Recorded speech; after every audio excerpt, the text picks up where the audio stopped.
welcome to Friday afternoon stream. Today I'm going to finish off what I started on Wednesday and then start the Amazon Warrior. So Wednesday I worked on the Japanese Wood Spirit. I've got that uploaded to YouTube, so if you missed it you can watch it there. I almost finished the rows. I only had 6 more rows to go. So I went ahead and I finished those off. And I have all of my rows together. They're actually right here. I had pinned them all. So I went ahead and I sewed them, but that's it. So I finished off the rows and I sewed the rows together for the first run so that you can watch me finish it off from here on end. After I get this done, I will move on to the Amazon Warrior quilt. So I've got the pieces you can see back here. I've got the pattern and the leftover fabrics from the last time I made her sitting back there. So I will just pick up where I left off from that. So, all right, let's get started. First step, after you pin your rows together, is to sew them. So I've already done that step. So now I'm going to pull them off in groups of 2 and iron the seam open. Once I iron the seam open, I will then pin those together. This is my favorite step for making any quilt. Whenever you're making a pixel quilt, it's really hard to see where the quilt's going and what it looks like. This is the step where everything comes together. So you can start to see it take shape.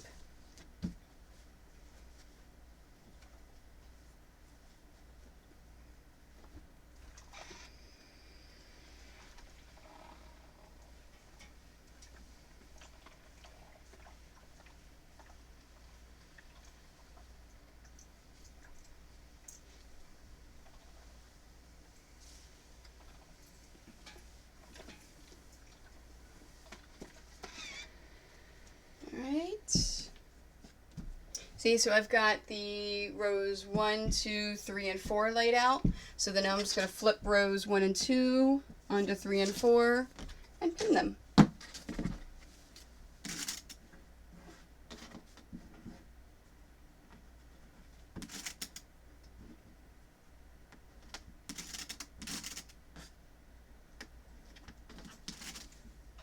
Oh, I should move this over here so I can see what's going on.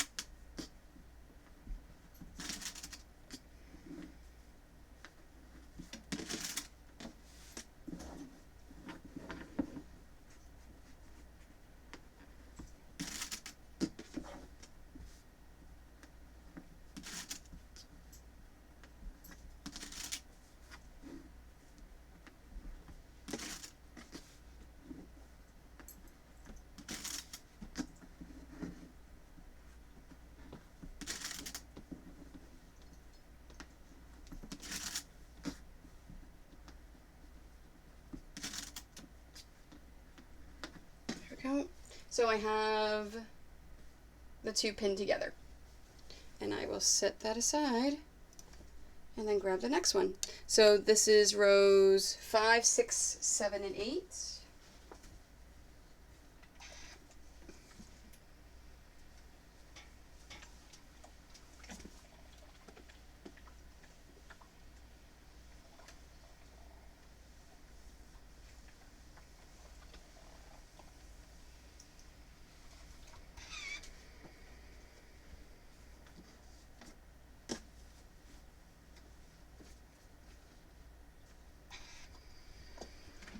Alfred, what are you doing?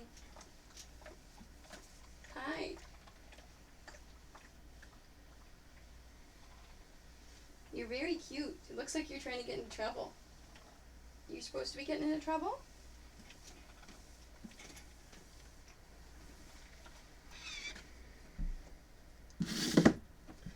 Here we are. Now, whenever I lay my rows out, I double check my pattern and make sure that what I see on the pattern is what's in front of me. Because this is my double check before I finish sewing everything together about flipped pieces. No, and it all looks good.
And then the next two.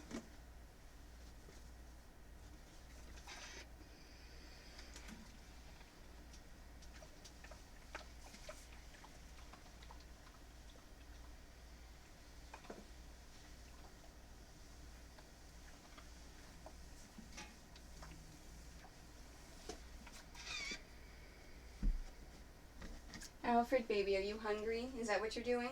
Come here. Come here. Right here. Ooh. Alright. Here. Let's look at the camera. You want to say hi? You want to say hi? Look here. I know, you're very cute. Alfred is my Chion, so he's half Chihuahua and half Papillon. Alright. Is this what you came down here for?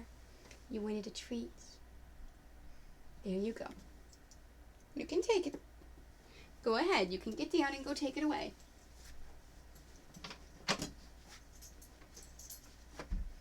Alright, back to the Wood Spirit.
And then the last two.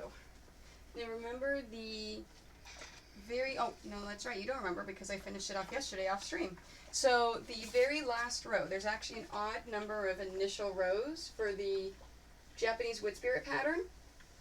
So the very last row is a single by itself, which I just set aside. So this is the single that's all by itself. So this actually is the previous 2 rows upside down. So I'm just going to take this and flip it this way. Whenever I pin my rows, I always do it in the way that is, I don't want to say easiest, but most efficient. And it's more efficient to flip a shorter row on top of a longer row. So even though all of the others I flipped the other way,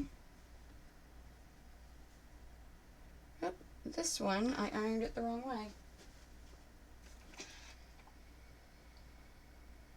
There we go. Whenever you iron whenever your seams are pointing the wrong direction, all you have to do is just re-iron it. It's not a big deal.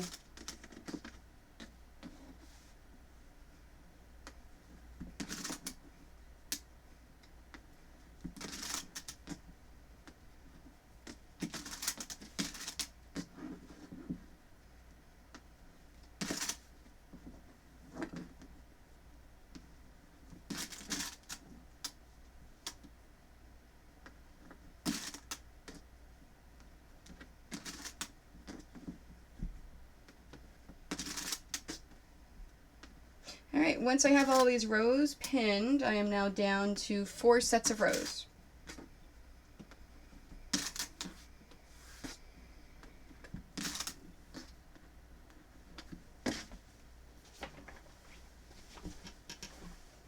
And I still want to keep them in even pairs. Oh, there we go, I got stuck. I still want to keep them in pairs because I want to iron and pin them together. So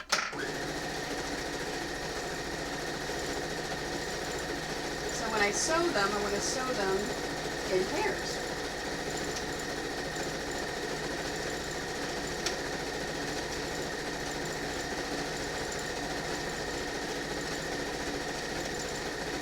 I've got to keep an eye on my spool because it looks like it's nearing the end.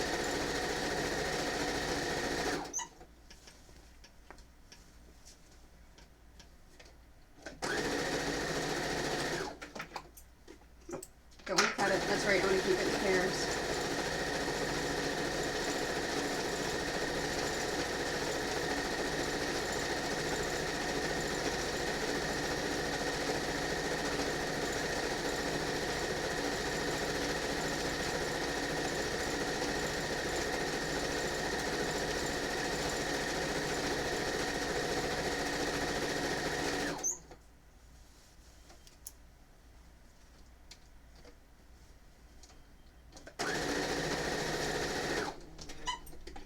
I'll trim that.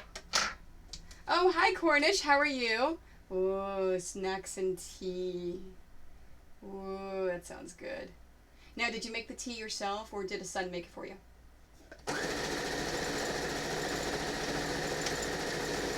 I just have water. It is, oh, that sounds so good. I just have water. Because it is hot in this house today. It is super, super hot.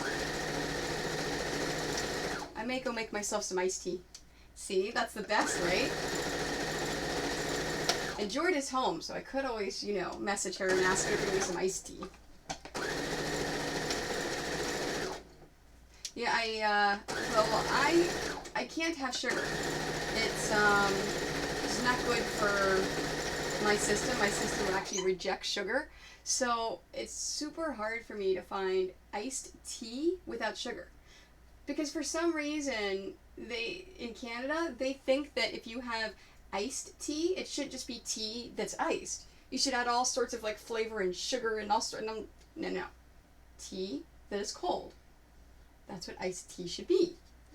So I finally found a place down the road from me that carries big jugs of it, and it's delicious. So I don't have to make it myself anymore.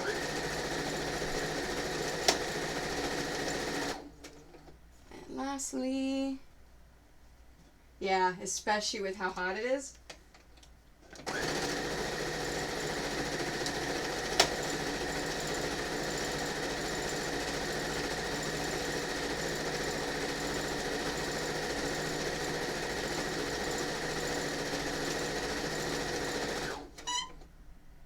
Yeah, no, I actually have, I have a couple of pictures where I could make my own,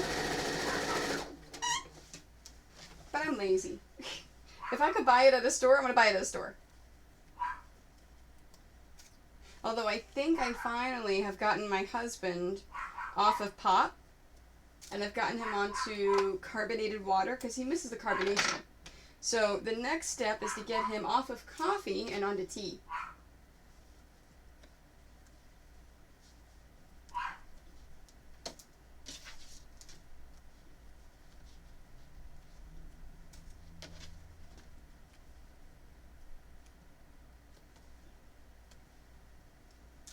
I don't know why. Yeah, the carbonated water is nice. And I don't know why, but it just popped into my head.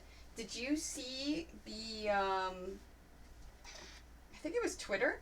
Yeah, it was on Twitter, all the stuff about the egg cup, about how the British were losing their minds that Americans had no clue what an egg cup was.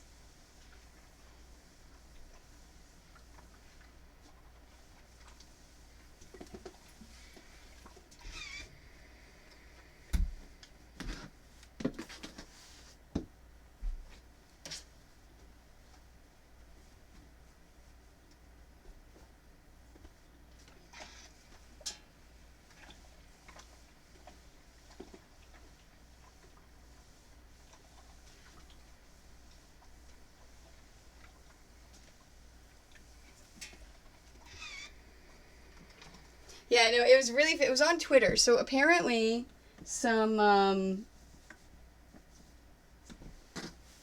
in England or someplace posted a picture of an egg cup. And a bunch of Americans were going on and on about why do you need fancy cups for your eggs? We have cartons to hold them. Like they didn't understand that it was a way that you eat an egg because they don't eat soft boiled eggs in the States. They only eat, they crack them and eat them in different ways, or they eat them hard-boiled. So they didn't understand that, no.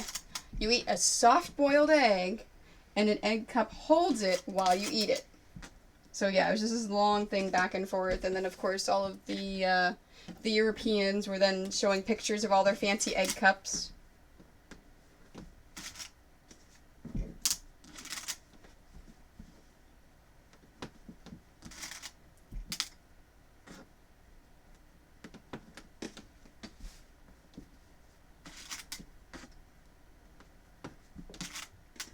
Oh, you're probably a good person to ask. Do you watch BBC at all?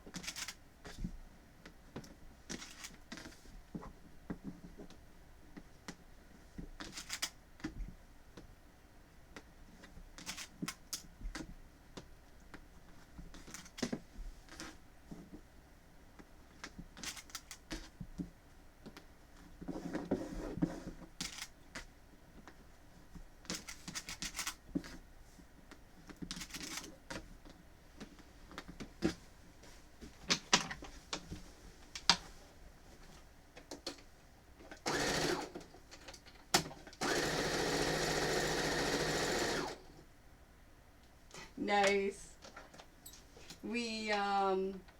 The reason why I asked is oh, okay. I finally started, I figured out how I can stream BBC here.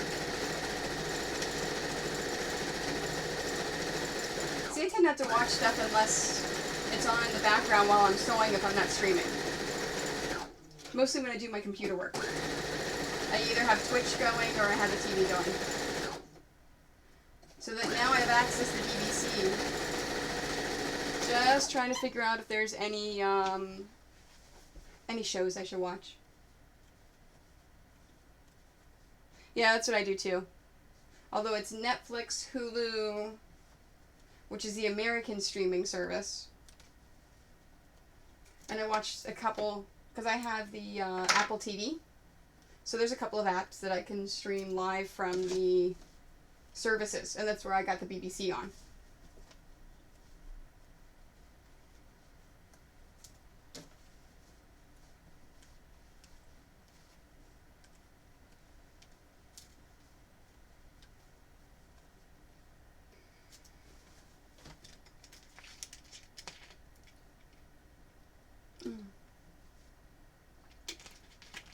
So if I start to get a little glossy this stream, yeah, it's hot.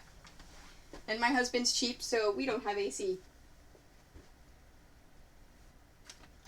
He gives me the whole, we live in Canada, it's only super hot 1 month out of the year. You can survive for 1 month.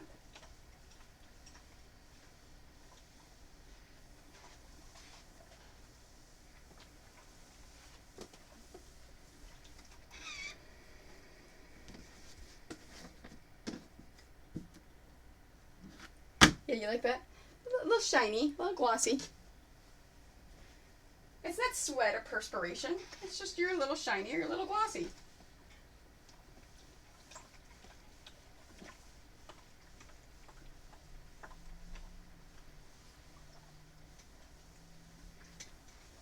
Before I started streaming, I was hosting Imperial Girl, so I was watching some of the stuff that she was making.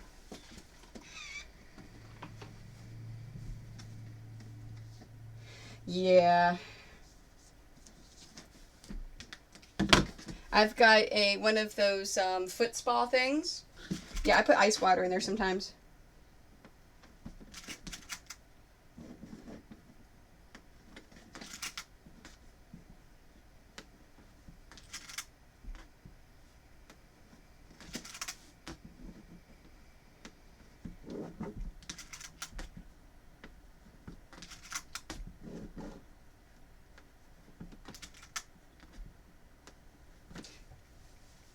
I'm probably going to ask this a few times during this stream,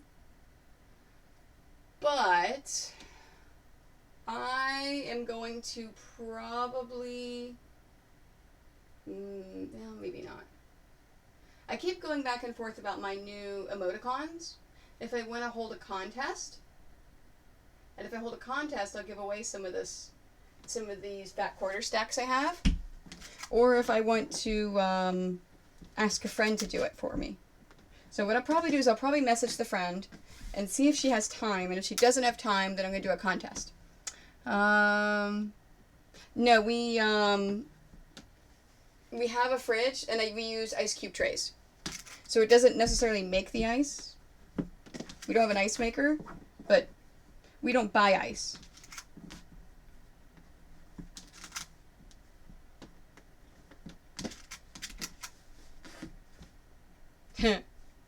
You'd lose the will to live to make ice cube.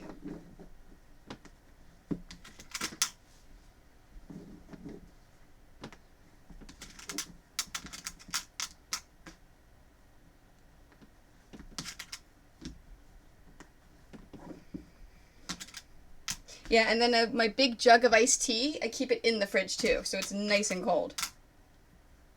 You know what, that's what I should do. Okay, so it's only 1 o'clock, so at 2:30, halfway, yeah, exactly. Yeah, there's enough ice in there for the ice trays to dump it into the ice bath and put it back in there. So about 2:30, I'm going to ask the kid to bring me some iced tea.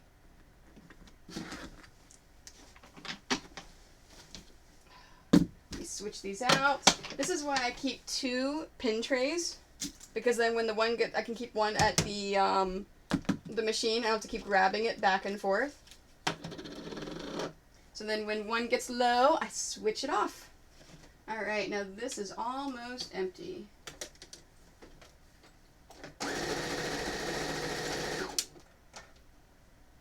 You know what? I've got a little one right here I'll replace it with, so I don't have to go hunting for another spool.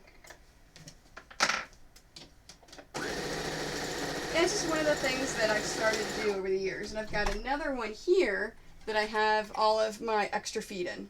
Even though I have my container. Oh yeah, hey, there's some thread. I've got my container with all of my feet and everything there.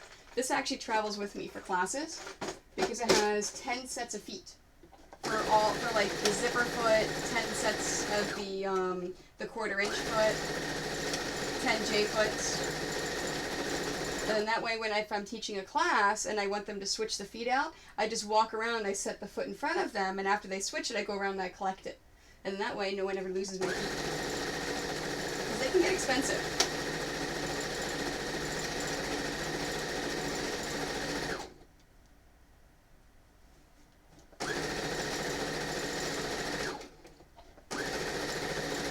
Alright. Alright, and it is done.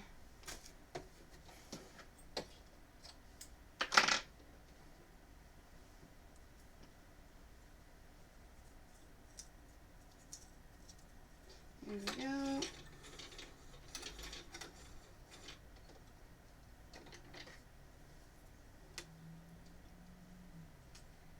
Yeah, it's all about organization. If you know what, it's a craft sewing or a craft room or sewing room does not have to be clean in my eyes, but it does need to be organized. If you are not organized, you lose money because you don't know where things are. So, who cares if it's clean? As long as you can find where everything is and you don't lose things. Oh, speaking of which, I promised the other day that I would show you the finished Catan quilt. And I couldn't find it because I couldn't remember where I put it. Because I was traveling with it. Not that I wasn't organized. So, finished Catan quilt, all bound. I did finish this on the stream. And I did I posted this picture today on my social media. So this picture was all posted on the social medias. Of course, I did the circular quilting with invisible thread. So you can kind of see the bubbles in there. So, and then of course, I decided to use the gray binding. I will have this at all of my conventions here on forward. I may or may not sell them. I don't know. I haven't decided yet. But kits. I will be making kits for these for my Gen Con classes on Twitch. So I'll actually be streaming how I make the kits and what I do to put them together, how you do English paper pieces, all that sort of thing. So that I think I'm going to do next week sometime. Yeah, it is. Yeah, no, I like hot tea too, but if it is hot outside, I have to have iced tea. Yeah, see, it's pretty proud of myself. It's the first time I tried stitching like that. I still have this. The Sew Steady Westerly Design work kit. The ruler work kit. It's pretty cool. Oh, I can't reach that far. There we go. Where it's got the templates in order to do specialized quilting. So I want to play around with it.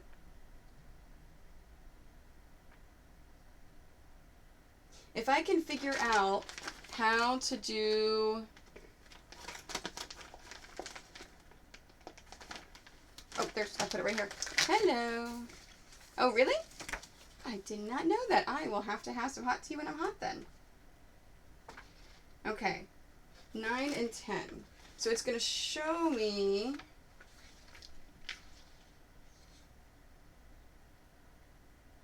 No.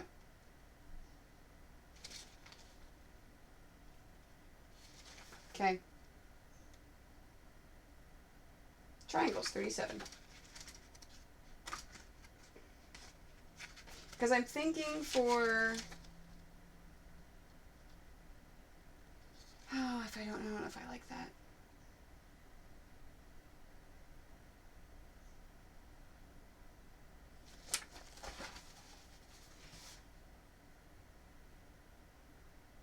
Yeah, no, I have no clue. It's pretty hot here, but I have no clue. So, I don't know about these, because these rulers, these triangles are not equilateral.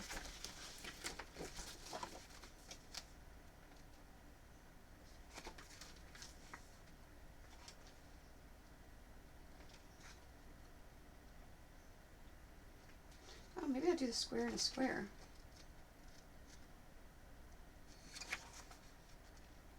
So yeah, this is super cool. This pattern, this workbook. So this is what I got at Spring Market from Sew Steady. I gave one away, so I got one. I went ahead and picked one up. Yeah, I bought one myself because they're super cool. So I just gotta play with it and try it. So because I'm thinking this this one, I don't know if you saw that stream, but this is the next pattern that's going to be for sale after the Loki-inspired one. We haven't named him yet. Oh, you know what? We did name him. I forgot we named him. I gotta look up his name. So the Loki-inspired one, that one's going to be released next month in August. That one right there, the Triforce, is going to be released in October. Ooh, I've got to order those. Okay. Yeah, see, these are the things that I think about, of course, while I stream. You know what? Let me write that down. I've got to order the Loki patterns. My to-do list. So order...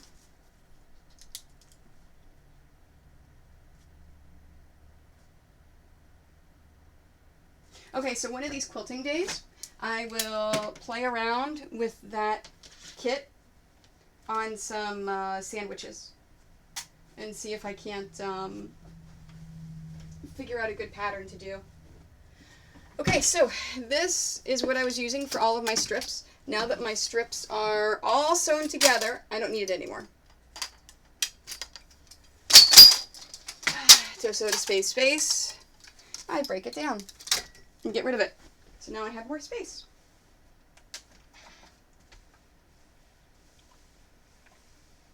I was looking at some of the Arrow furniture cabinets that they have, and some of them are pretty darn amazing, like for space.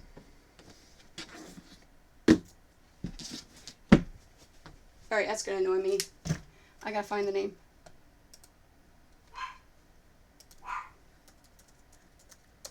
Go to my Google Docs.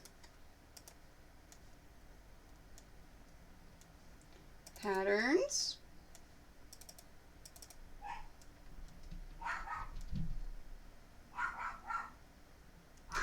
God of Mischief. That's what we named him. We named him God of Mischief. Alright. Old-fashioned wooden one to be used by my mother's brother saw it and wanted to hide it. Really?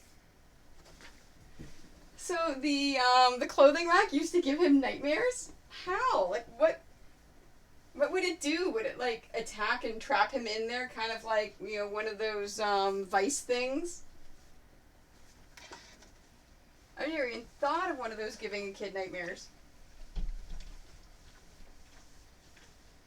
Yeah, no, but whenever I do stripping, it is a really, really good thing to use to hold all your strips in place.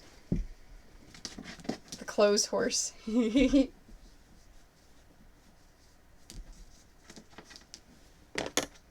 I like that name, clothes horse.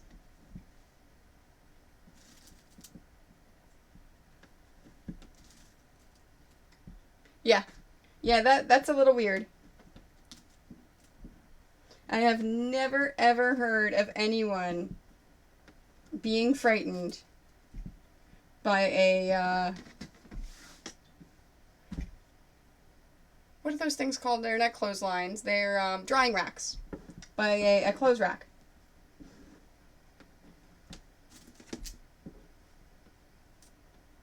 Yeah, we have two. We have one in, it creaks. Oh, I guess because the wooden one. I guess mine doesn't creak at all because it's all plastic. I could see how wooden one creaks. That's funny. We have two. We've got one in the laundry room and one in here in my studio. That way, my husband doesn't come in and steal the one I have in the studio.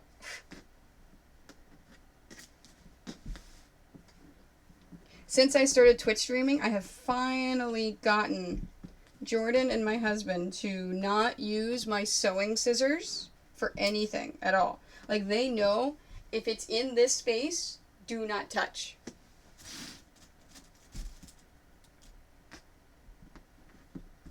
It took a few years, but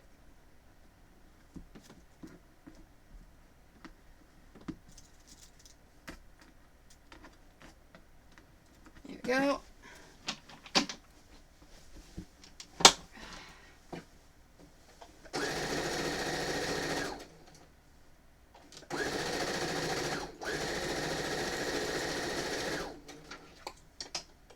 Yeah, it took a few years to train them, but it's worth it.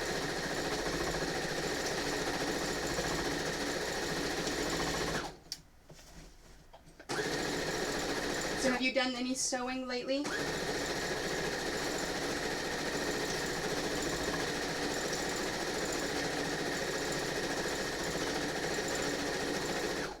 Oops, and bobbin is out.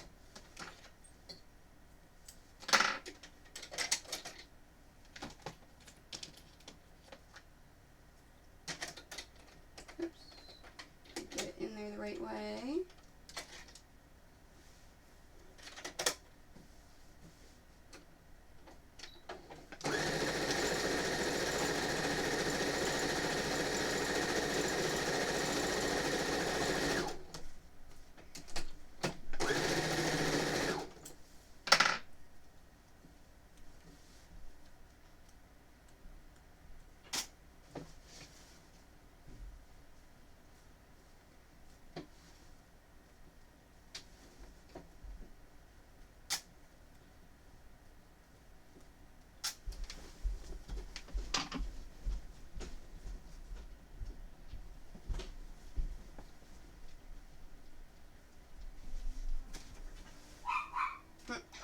Oh, I guess Jordan has come down the steps because the dogs are barking all happy.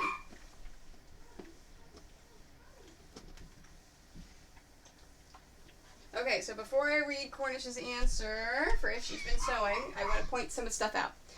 So, the main top for the Japanese wood spirit is finished. So here's the main top of it. And I'm going to lay this out and point out a few things. So, whenever you do pixel quilts, you notice how the actual design stops right here. So, and the actual design stops right here, and on the bottom, and here. At this point in the pattern, I then say add on the background rows as a first border. Technically, it's not a border, it's finishing it off. Because if I were to stop right here and bind it, it does not look finished. A good pixel quilt needs to be framed. I've seen a lot of original quilts out there where people have done amazing, wonderful jobs, and then they don't frame it. I don't know if they don't know that it makes it look better, but they stop and they go ahead and they bind it. A lot of people are very, very accomplished of, oh my gosh, I finished this is amazing, and then they don't take it any farther, or maybe they don't want to. But always, always, always, when you make a pixel quilt, finish it off and frame it, please. Please, please, please. It just makes it look good. Okay, so, response. An owl cushion to hold remote controls for sister-in-law, and there's another pair of slipper socks. Nice. No, I did not ask her to come and bear me tea yet. I think she's just coming downstairs to get something, and she went right back upstairs.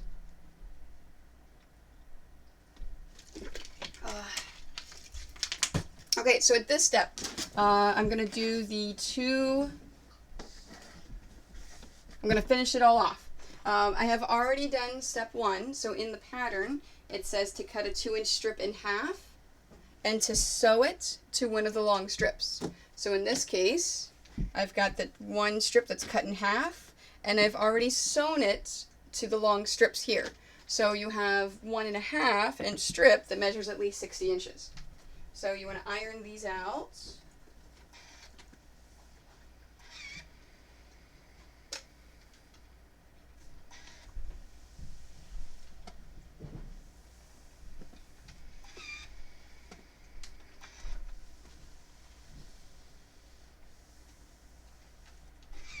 And then after you iron it out, I always take the short end. So this is the end right here is my seam. So I always take the short end and start that first. Because if you take the long end, that short end is going to be so close to the edge, it's not going to look good. And you definitely do not want that up here in a corner or in the binding.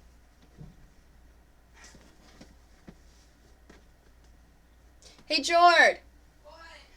Whenever you get a chance, would you bring me down a glass of iced tea? Okay. Thank you. It's on the door in the fridge. I don't need any ice.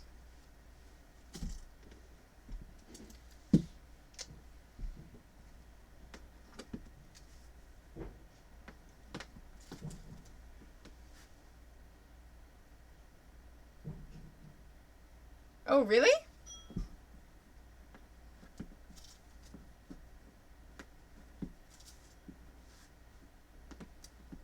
I haven't heard of expiration dates on PayPal. Well, thank you very much. I appreciate that.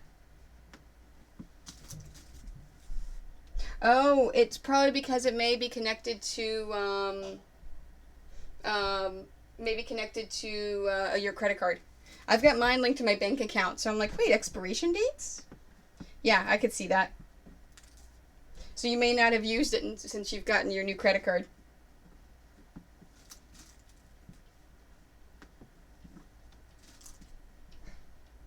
Yeah, and like I've said before, if you start to make her, if you have any questions, concerns, problems, feel free to ask. Every time I sell a pattern at a convention, I make sure that I give them my Twitch flyer so they know that they can always pop on and ask any questions if they have any issues. Thank you. Oh, she put it in a hot tea mug. Thank you, I grabbed honey. like a glass and I was like, and then I looked and I was like, oh, this is the perfect opportunity. No, that's fine. It's tea, right? No, it's cold. It's a Yes, mug. I know. No, it actually... And it bugs you. No, I know it bugs me. No, it bugs me when you have a glass of water at night and drink it at. But actually, this will keep it colder than a regular glass. So thank you. I appreciate it. Alrighty, I'm eating food. Okay. I totally, yeah. I've done the same thing many times where I go to buy something, I'm like, oh, I gotta put the code on the back. I gotta get the card. Ugh, I'll do it later. Yeah. I totally feel your laziness. Yeah, George's awesome. She is a fantastic kid.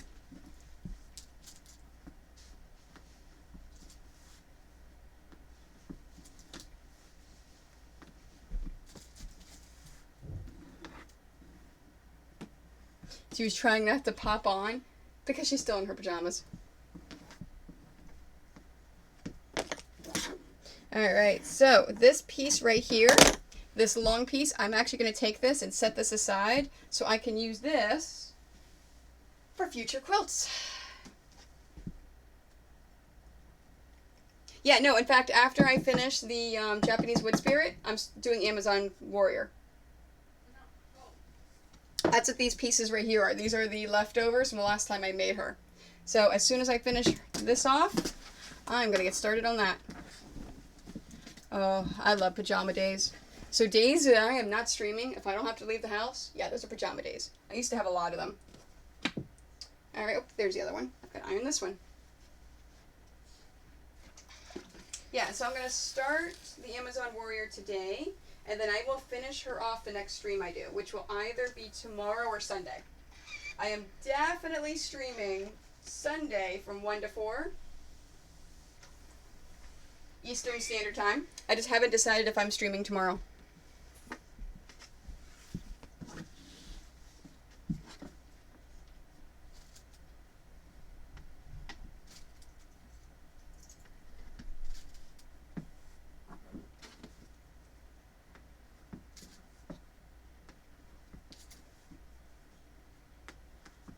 Alright, so the same thing. I ironed it out, and I put the short side down. And I'm putting the pins in every time there is a seam. So that's what I'm doing with my fingers. I'm not smoothing the fabric out. I'm feeling for seams. So anytime there's a seam, I want to pin that down. Because whenever I run this through the sewing machine, I do not want to have those seams flipped up because that adds extra bulk on the back of your top so that when you go to quilt it, you're going to have a little bit of a problem quilting it. I like that. You're going to make PJs for PJ days. That sounds fantastic.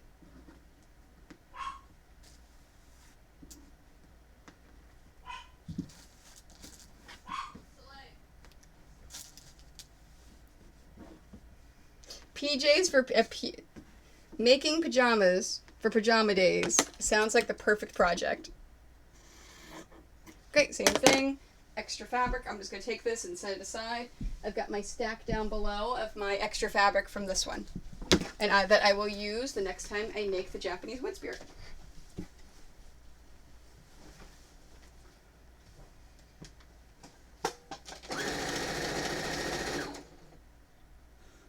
I like that. No. Why would you sleep in them? They're for pajama days.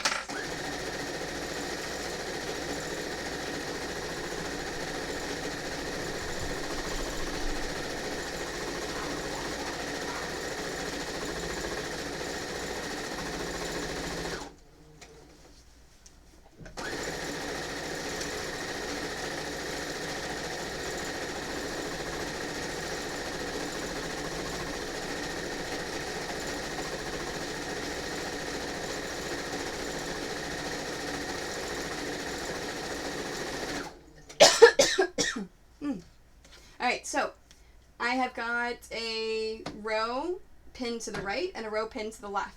To be more efficient, I've just sewn the right hand side. I'm just going to take this and flip it around and sew the left hand side. And then trim this and free it after it's gone through. Because the quilt is long enough, I can just sew both at the same time. Why am I going to put an extra piece of scrap fabric in there and waste some thread when I can just keep on going?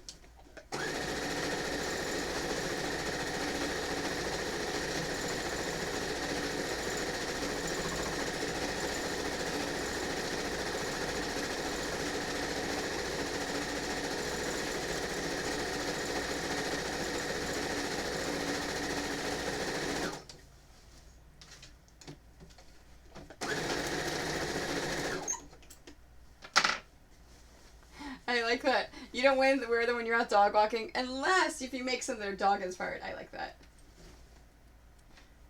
Wear the dog pajamas out when you're dog walking. I approve.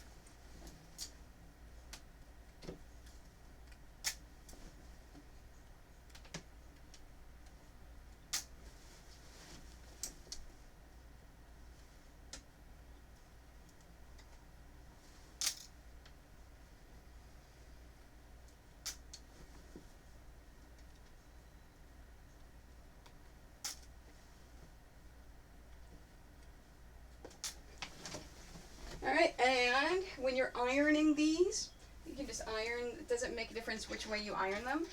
I find it's easiest to iron the seams away from the quilt top.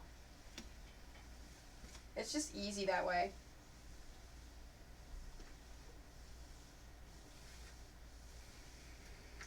But if you want to iron them towards, whatever. In this case, the seams do not make a difference which way they point.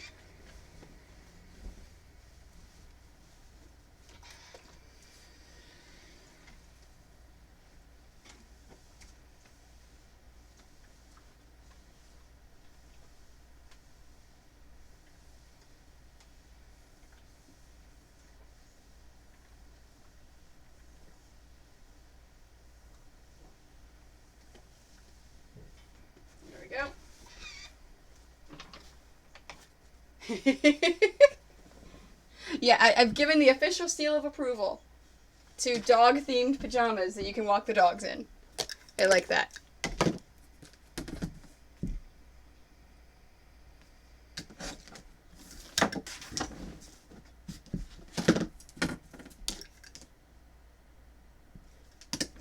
It would be amazing if crazy cat ladies that take their cats for a walk in the stroller would wear cat pajamas.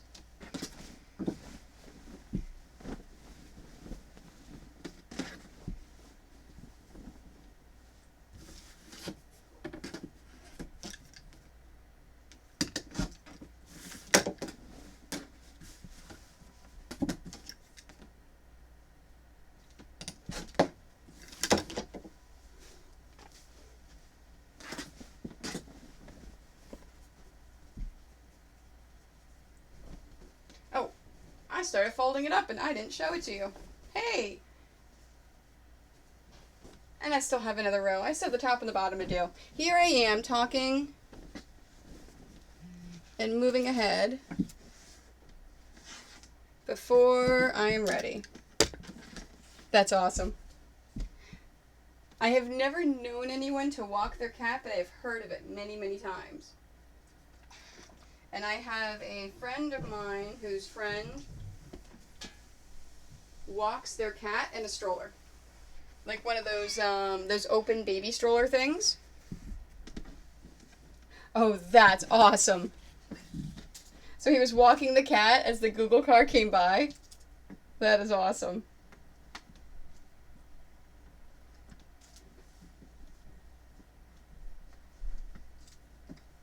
Did you see the one article about the guy that was backpacking through this one mountain area? And because whenever they have remote areas, they actually give the Google camera to someone that then backpacks the whole area and walks up and down everything. So apparently this dog was following him the entire time, and this dog is in like every single shot of that one.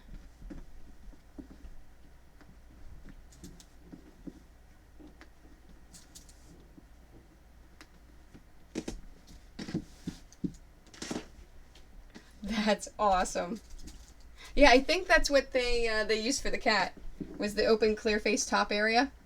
Okay, people come by and they go, "Oh, look at the big cat or dog."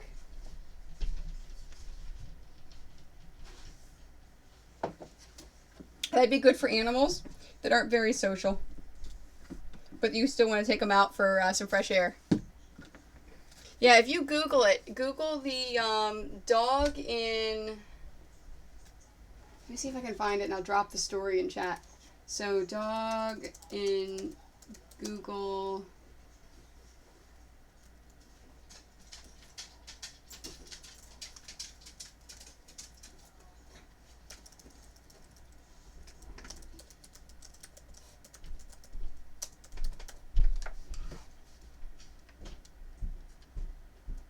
Oh, there we go. Very good dog crashes every street view shot in the South Korean island. Yeah, so this dog totally photobombs everything.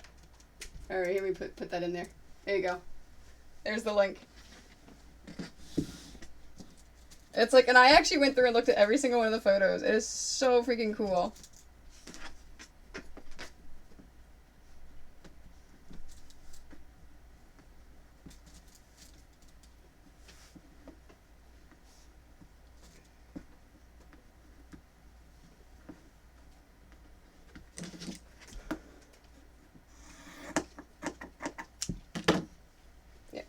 Enough.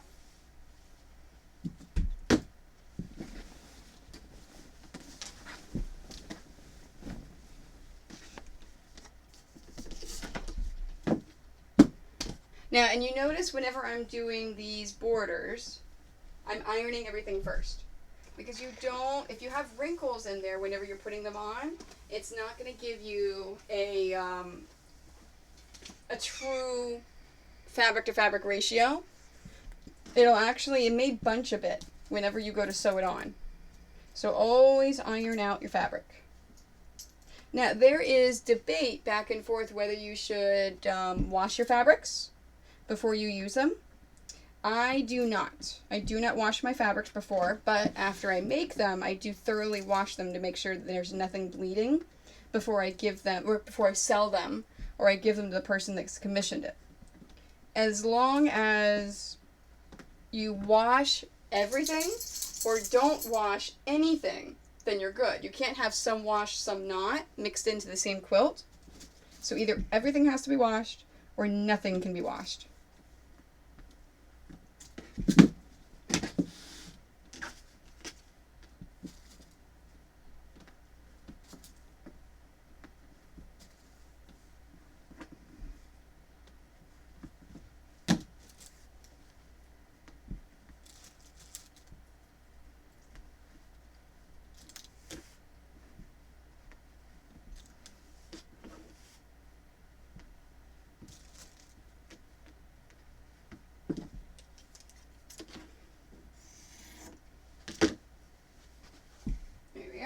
Alright, now let's sew the last two borders on. And then he will be finished. And we will move on to Miss Amazon Warrior.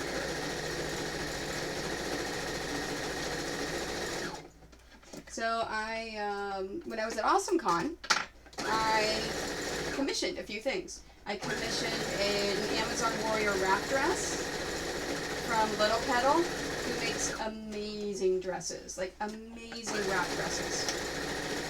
They're convertible with different ways to wear them. And then I also commissioned from Word and Wired, so W-Y-R-D and W-I-R-E-D, a leather headpiece and leather gauntlets. So the headpiece and the gauntlets have come into the Maryland address. So I asked my mom to open it up and take a look. Let me see, did she take a picture?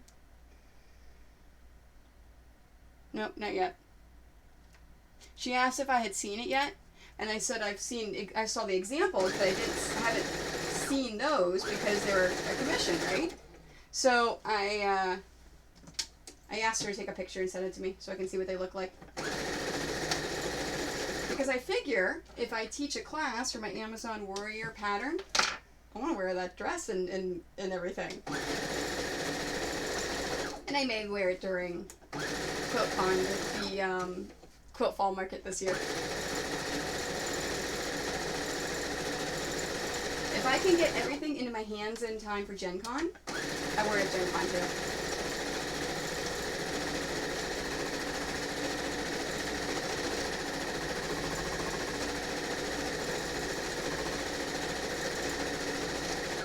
I just need to find some comfy sandals. Comfy sandals I can wear all day.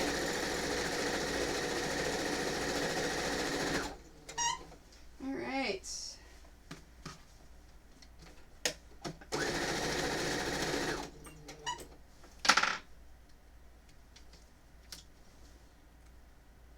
We are almost done with Japanese Wood Spirit.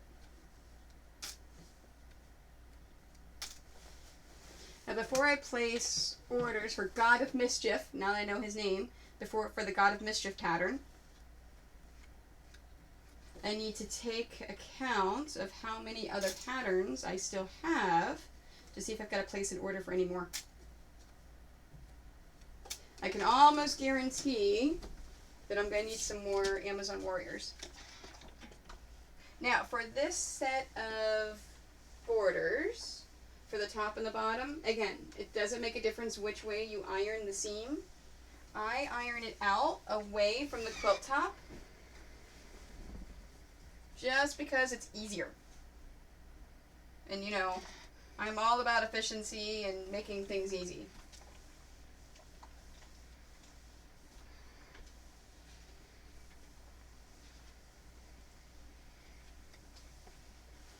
There we go.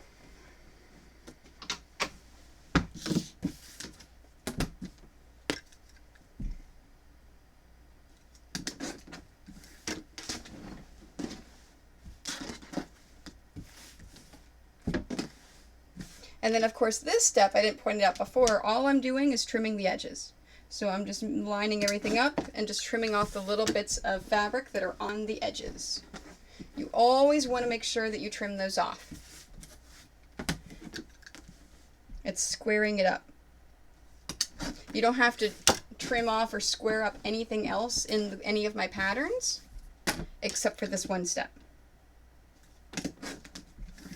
That's it. Alright, Japanese Wood Spirit top is done. So you notice, see how the additional bit of fabric along the top and the left and the right just kind of frames it? It makes it look nice, including the bottom. So you just have that little bit of fabric, just frames it. And it actually finishes it off. So if you compare that, to the way I laid it out before, you'll see that, yeah, just having that little bit. Now, in the patterns, it says at this point, add any additional borders. So to add additional borders, if you haven't done that before, all you do is you measure the edges. So this one is 48 inches long.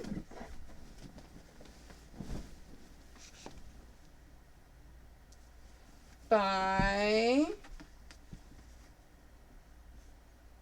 39 inches wide. So 39 inches wide by 48 inches long. At that point, you say, okay, well, what color do I want to add now? Maybe another gray, maybe a tan. Maybe you want to do something different, have a spot of red.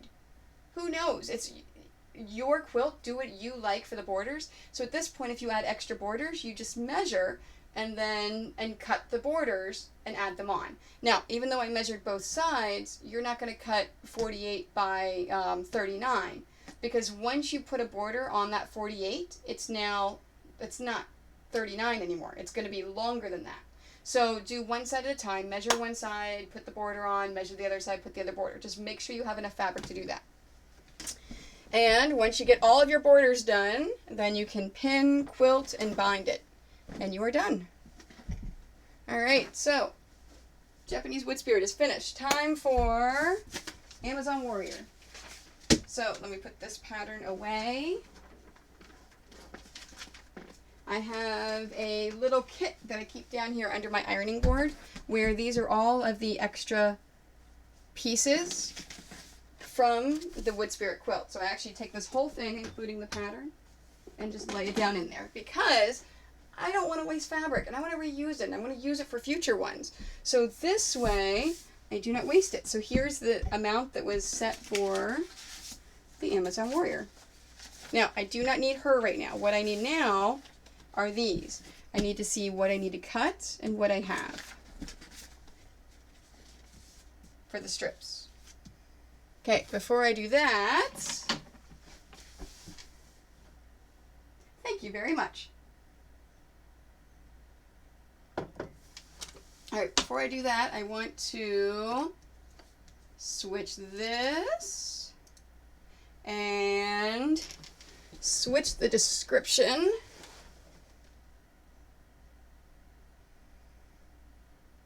to the Amazon Warrior. Oops.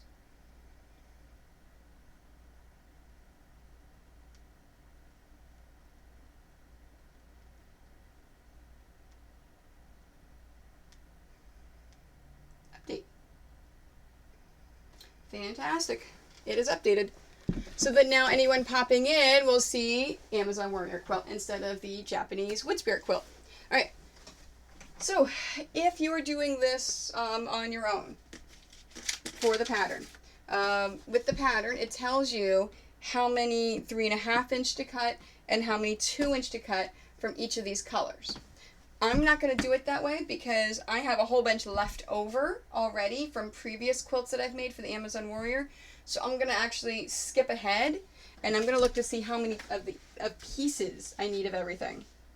All right, so I'm going to split it out, all of my extras, into strips that have been combined, and solid fabric. So these are all of the combined pieces. Oh, these are strips. Combined pieces, strips, and strips. Oh, I still use the Kona on her. Do I still have that Kona?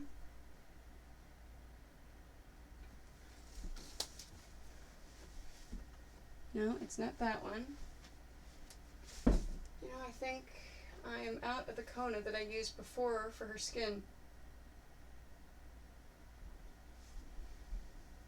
Alright, so all of these skin pieces are going in the scraps.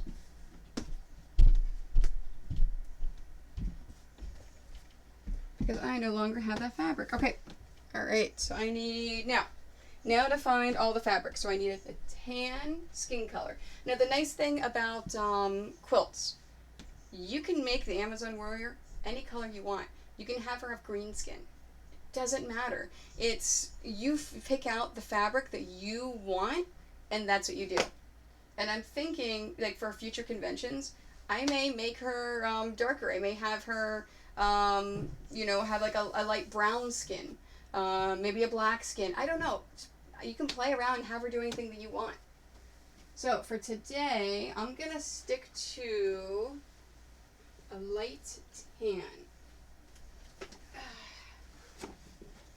I'm going to stick to that one. So this is a marble called Sand. So I really like this fabric. All right, and the blue, I believe, is this one. Yep. I don't know what color this is because I've used up the bolt and it's on the half bolt. Yellow. It's not that yellow. I believe it's the other yellow that's down here. Yep. This yellow. Okay. Black. Or did I use a solid black? Oh, I used solid black. Alright, so I'm not going to be using solid black anymore, so anything that's been combined with solid black is going in the recycle bin. Or the remnants bin. That's what it is, it's a remnant bin. Okay, oh, and I can get rid of these.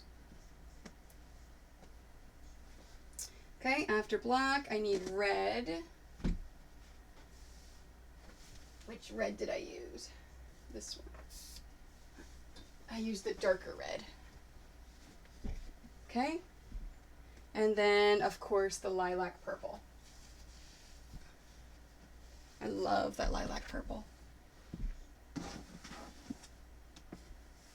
Okay, I'm going to get started first on the long ones, on the ones with the big bolts.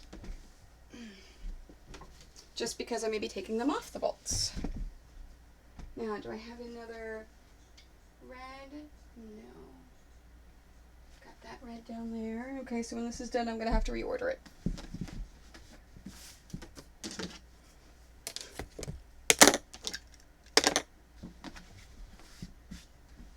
Okay, how much is there?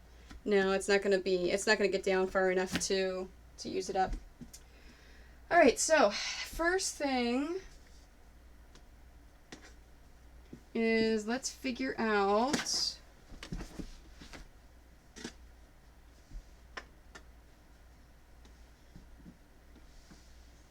so of the red, I need 6, 3.5, 3 of the 2s. I may have enough just here.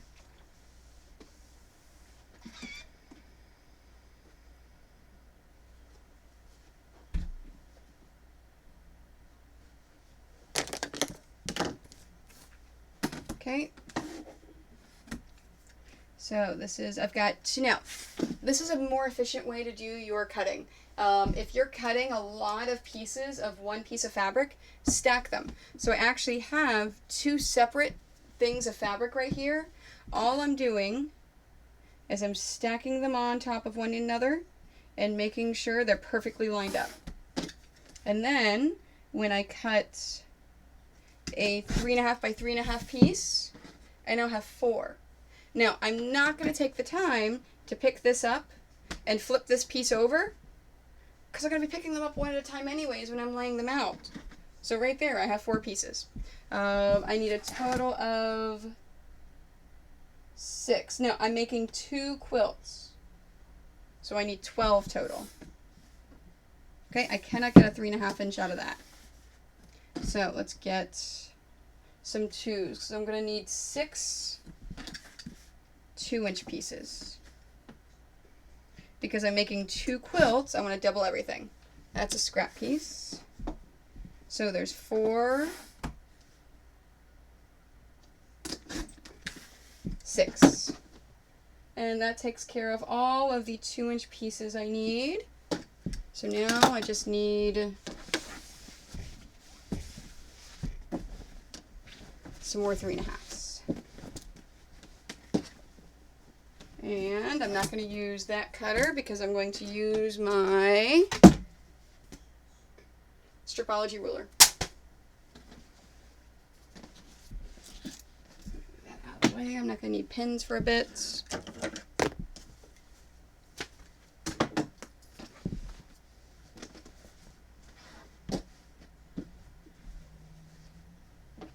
Now, whenever you're cutting fabric, you always, even if you're cutting it right off the balls, you always want to have it folded over once.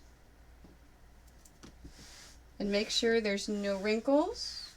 Make sure there's nothing in there, so having it nice and smooth.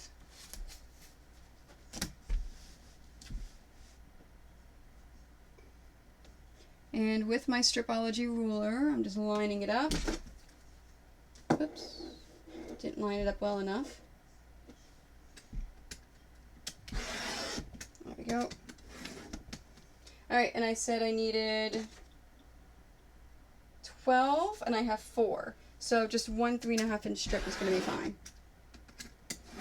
But while I'm here, I'm going to go ahead and cut some 2-inch strips. So let's take a look. The red, I'm combining it with yellow, and I'm combining it with black. Now, the red with yellow, I need only 3 2-inch pieces. So that's going to be 6 total, so that's 12 inches. I have enough in there. I don't need a red and yellow strip. Okay? Red with black. Oh, no, I have no more black because I tossed them all in the scrap bins. So red with black.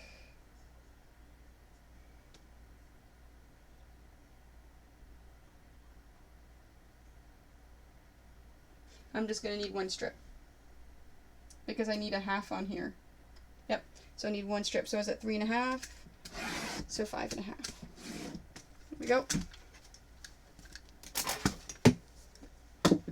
Okay, and I'm going to set that strip aside.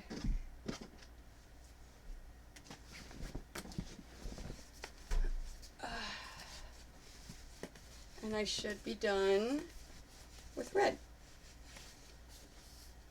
Now I'm going to set it right here just in case I need it again.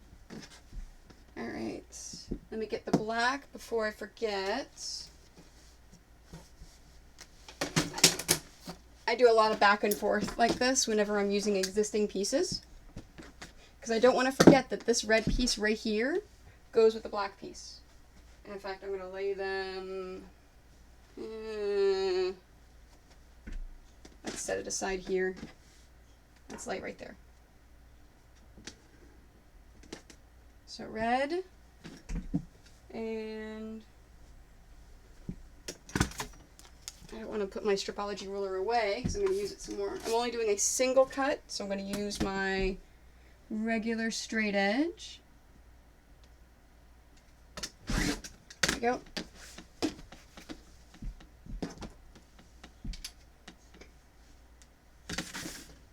Okay, and I'll lay that on top. Now I'm cutting multiple strips to combine together. So by laying them here together, this tells me that these 2 are the ones that I'm sewing together.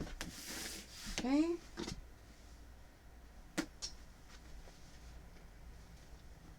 Let me iron this before I cut it.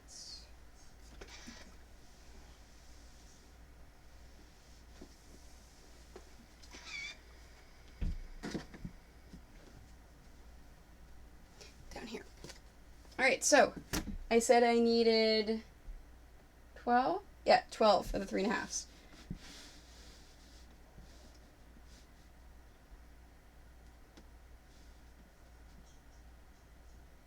Okay, I have 4 already. 4, 6, 8, 10, 12. Okay, that's trash. Let me move the trash can a little closer so I can toss it better. And my pieces are cut. And this is extra. So I'm going to put a little extra thing up there. Okay, red is done. Now, I want to be finished with red. So let me cut these. Now the red with the yellow, I needed 3 of the 2 inches. I keep forgetting, I keep putting my stripology ruler on the ground because it's an easy place to store it.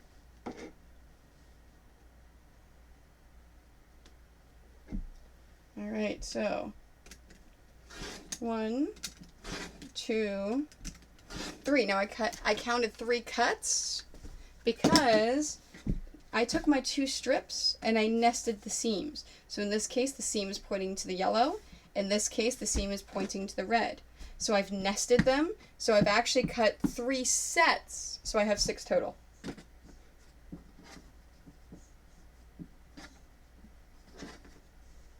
Okay. And that is done. This is extra. So I can set this aside. I'm going to put, let me put it right here next to there. All right, red is done. Let's do yellow. Now, normally, whenever you follow along the pattern, you would follow along either from the top to the bottom or the bottom to the top. For me, because I've got, I'm using scraps from a previous quilt, doesn't make a difference, so I'm kind of, all over. Yeah, when you nest the seams for cutting, it actually speeds up the process of rotary cutting. And actually, in the pattern, it actually shows you nest those seams and then cut it so that you're cutting multiples. In every single pattern, let's say if I only needed 3 of this piece, I tell you to cut 4. So I can tell you to cut 2 sets, so you'll have 4 total. Even though you only need 3, there's no point in unnesting it to then recut it because you're already there. You may as well just keep going.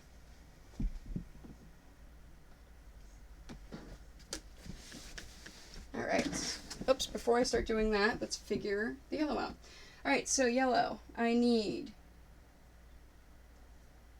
I may have enough just on this strip here, and this strip.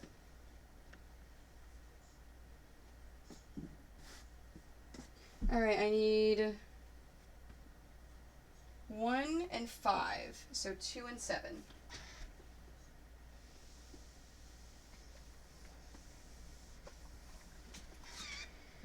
So 2 and 7.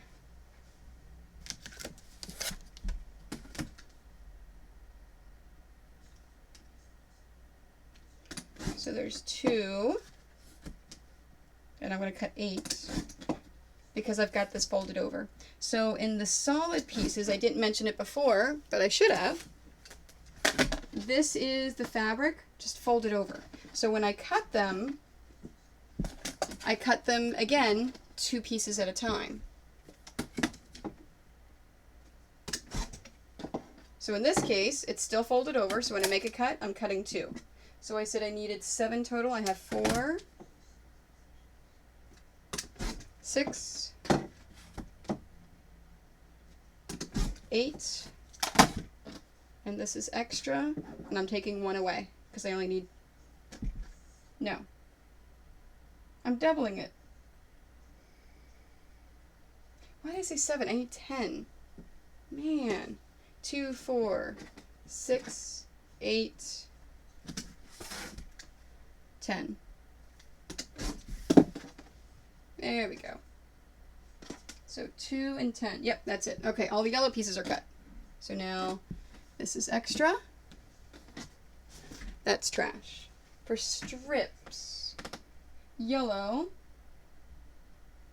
I've already done with red. I need to go with purple and with black. Okay, so the yellow with purple.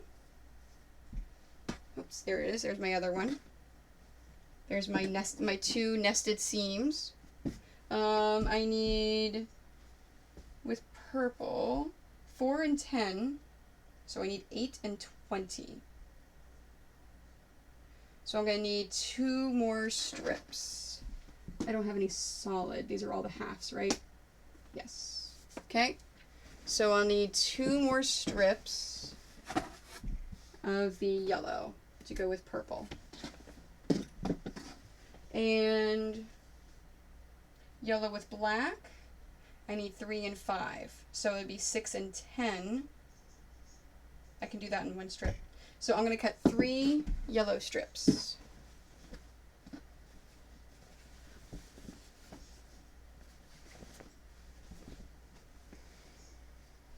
And the reason why I did red first and then yellow, I want to use up these ones that are on full bolts before I use up the ones on half bolts. Because it's just easier to cut everything at once from the big bolts.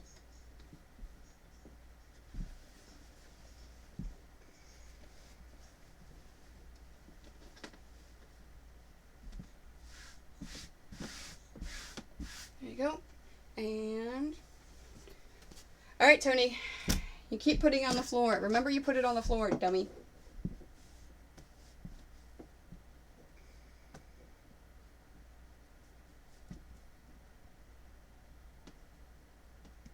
Okay. And I said I was cutting 3. So 1, 2, 3.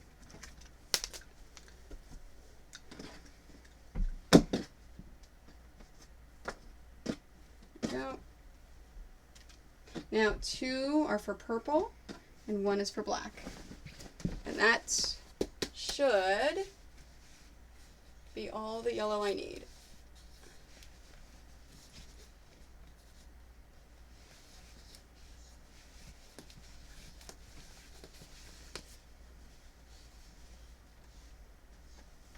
Alright, let me grab the purple first.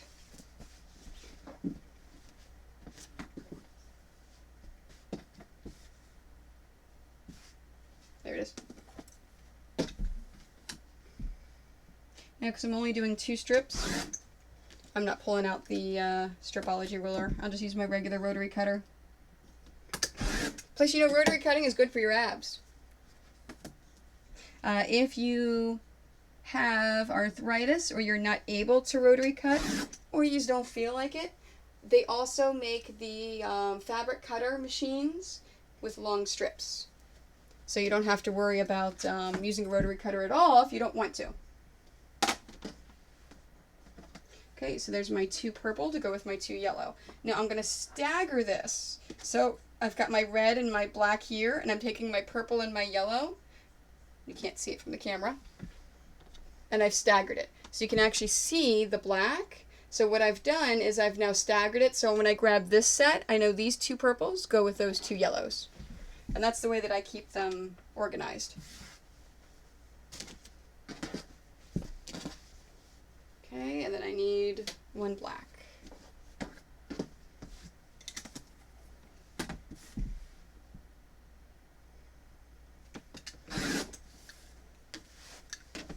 Now, the purple and yellow, I still need this. So I'm actually going to lay that right there. I'm not combining it with that one because this one is finished.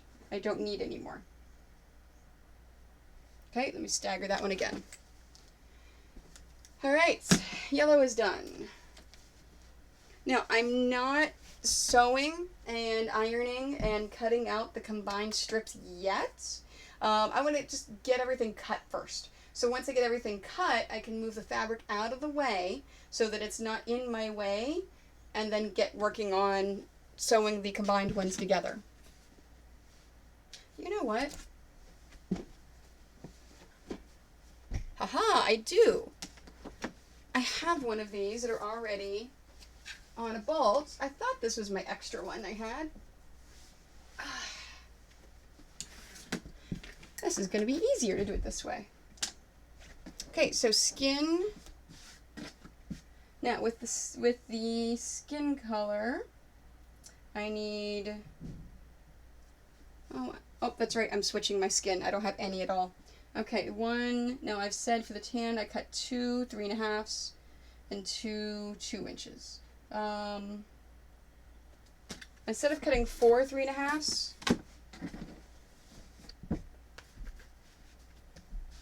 I'm going to cut 3. Because if I do my calculations, I don't need 4 strips for 2 quilts. I just need 3 strips. I did the math in my head. 3.5. Sometimes it comes easy and I can do that. Sometimes I can't. Alright, so I'm at 10.5. I've got my 3. Now, it says I need 4 2-inch. So I'm combining my tan with blue, yellow, and black. Again, this is why I didn't get rid of the yellow.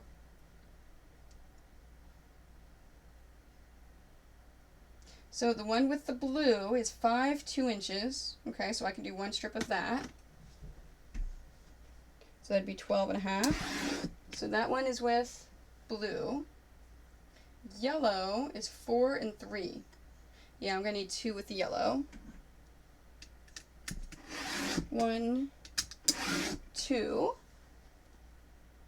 And then black. Okay. So I'll need 1. And then 2.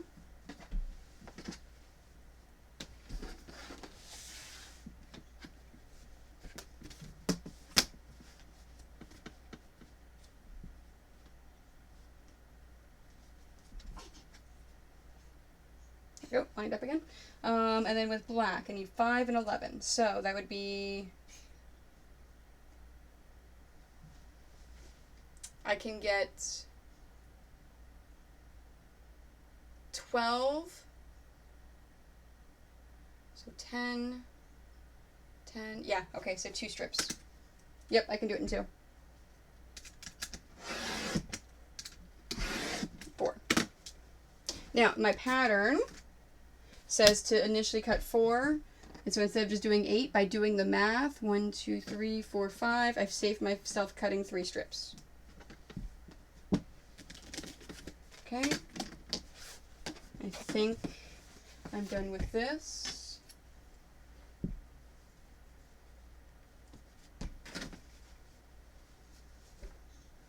Okay, let's go back to the yellow. Yellow was the first one, correct? No, blue then yellow. Okay, so I need 2.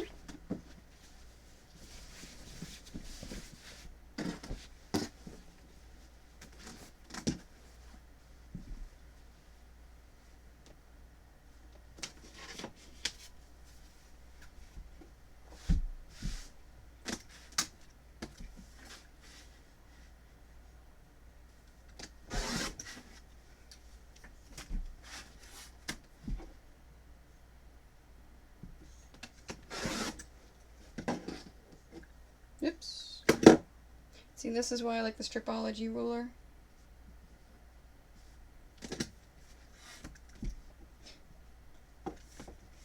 So, I haven't mentioned anything yet at all in any stream, and I have been considering if I should mention something.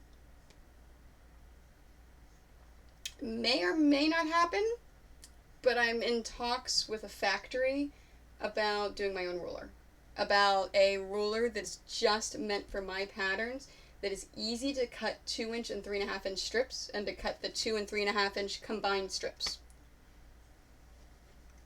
So, crossing my fingers, it works out well, and I'm able to do it.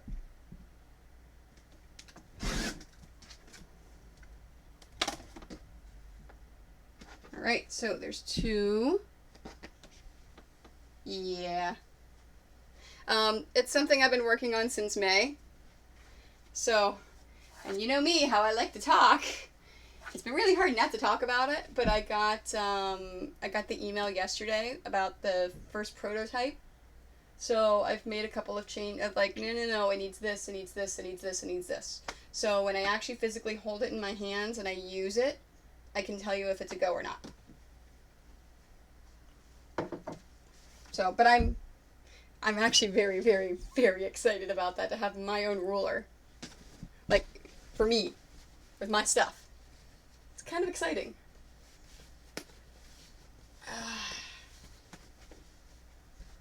Alright. So I've got that. Okay, yellow. And then I need... See, now I've lost my place. Okay, yellow... No, I'm doing tan. That's right, with blue. Okay, blue. Yeah, no, I couldn't... And part of me is like, oh, should I wait until I physically have it? Like, no, I can say something. I especially didn't want to say anything until I got the first prototype to see if it would even be possible. And I think it is. I think it's possible. The first prototype looked pretty good. Alright, and I'm doing one strip with blue.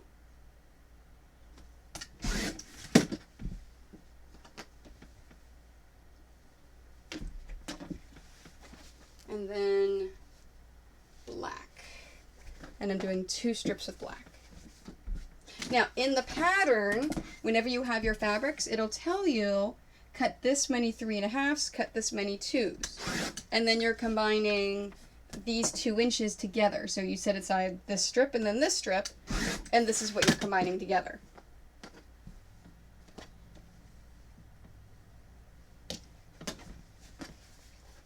All right. And now let's cut the strips.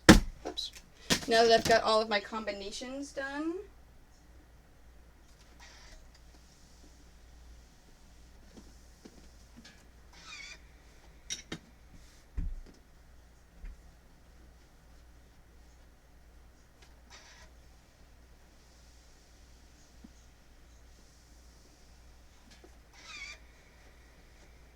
now remember, I'm going to be efficient.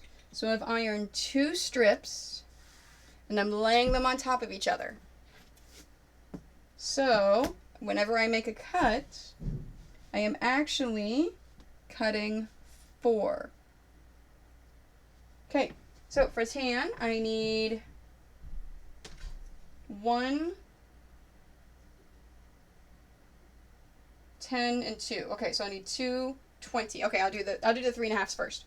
So for the 3.5s, I need 20 3.5s. So there's 4, 8, 12, 16, 20.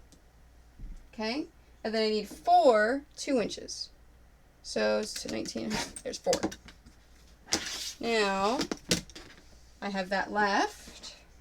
That is trash. 4. I'm going to recount it. 8, 12, 16, 20, and 4. Okay. Now I also need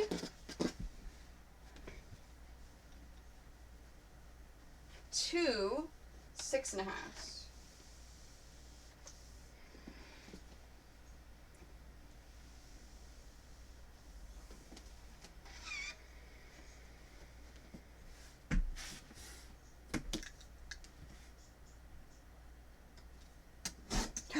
Oh. I need a slit at 6.5.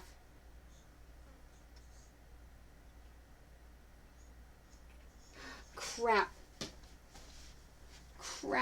Crap.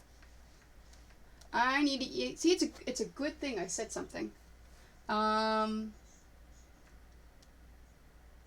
Crap. Okay. I need to email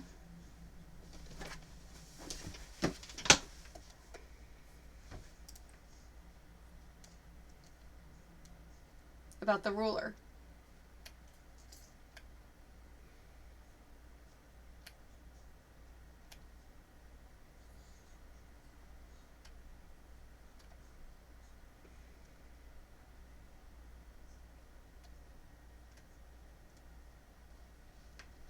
Okay.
Okay. Alright, I sent that. Hopefully they haven't started on the second prototype yet. That wouldn't be good. Okay, so I just sent an email because, yeah. Yeah. Hopefully they haven't started that second prototype and they can catch that. Alright. So I said I needed the tan 3.5 by 6.5.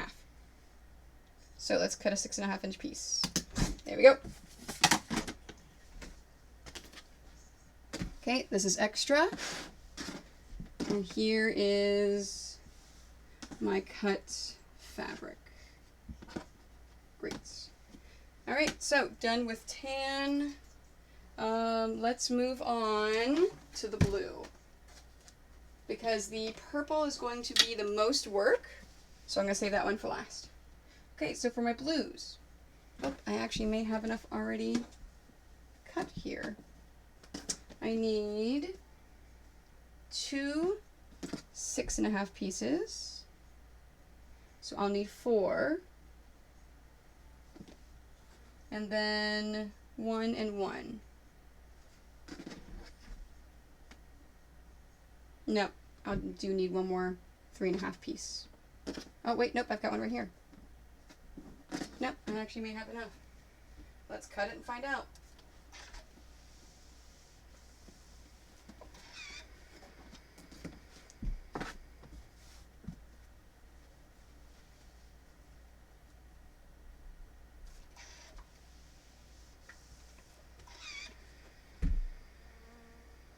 Okay, let's line it up.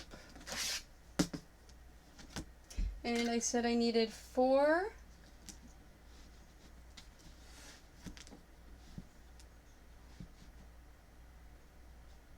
Six and a halves. Okay, there's my 4 6.5s.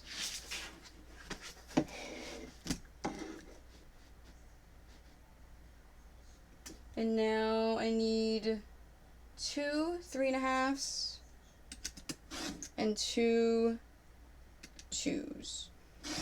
So 3.5 and 5.5. Great. Yeah, the difference that I'm doing for my ruler versus rulers like this normally just have all the numbers on it is that it'll tell you these are for the 2s, these are for the 3.5, so you don't have to sit and do math like I'm doing in my head right now. So there will be no math at all, which people tell me they like. All right, this is extra. This is, okay, now with the blue, I need to go with yellow, which I have right here, and with black. Okay, so the black I definitely will need to do. With the yellow, let's see if I need to cut any more. I need 1 3.5 and 3 2s. I think I've got enough. Okay, so 1, oops, let's move this over. That was in the way. 1 3.5 and 3 2s. 1 2 3. And I still have enough left for another 2. Great. So that's done.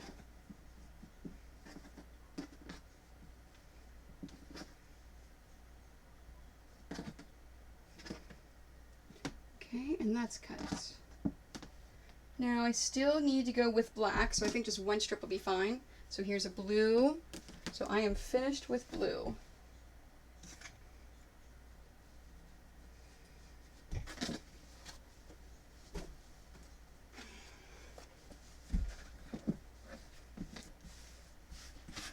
Because if you look at the purple, purple doesn't, oh no, purple does touch yellow. Okay, but I've got yellow there. Okay, good now. Alright, sorry, I'm thinking. Alright, so I need 1 black, 2, there we go. Okay, so that's combined.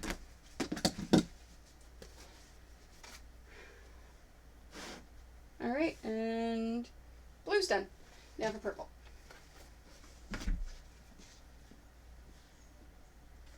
Now, here's the thing. I've got a ton of these extras over here.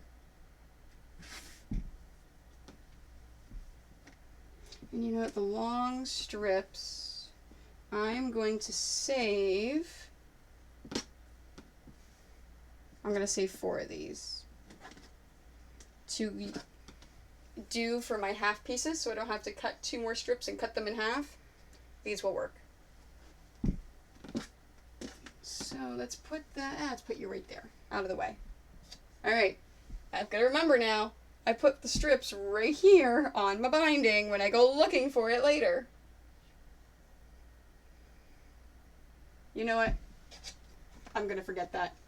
I'm going to set it right here on my box, as long as the cat doesn't knock it off, because that's a high possibility. Okay, so these are there.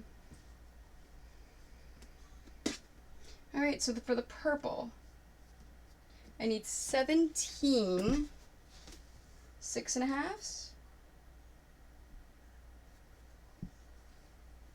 16 3.5s, 14 2s. Okay.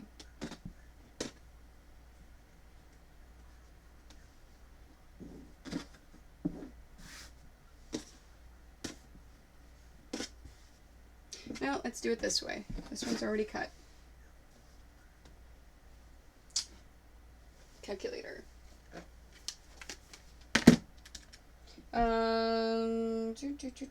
17 times. Nope, I need 34. I gotta multiply it by times 2. Okay, so I need at least 6 strips just for those 6.5s.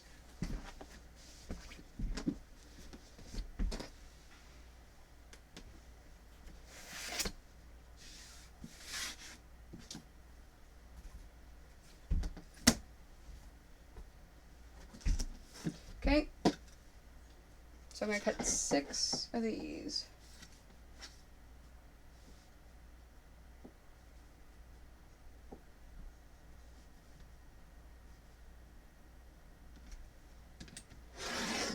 Okay, there's 3.5. 1, 2, 3, 4, 5.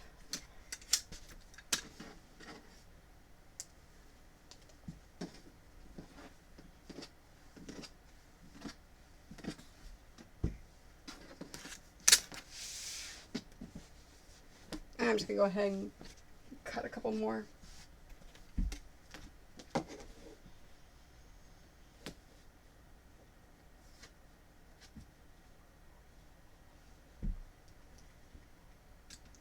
Six, 7, and that is 8. That should be good.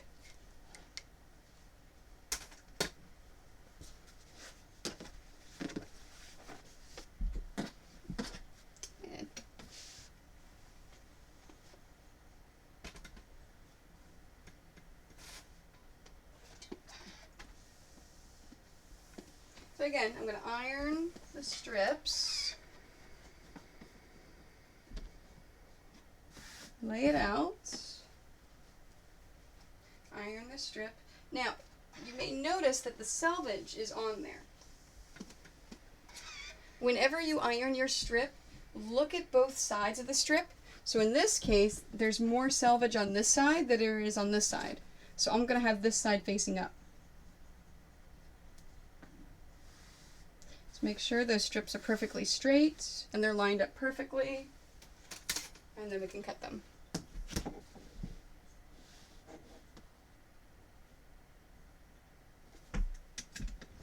Okay, all right, so with my purple strips, I need 17 6.5s.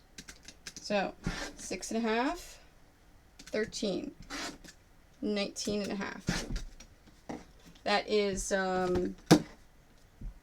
6, yeah, 3, 6, I'm sorry, 4, 8, 12. That's 12 of them. And I need 34 total.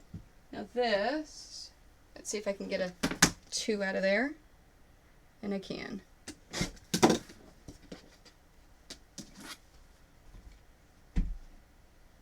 Okay, next 2. So I've got 12 so far.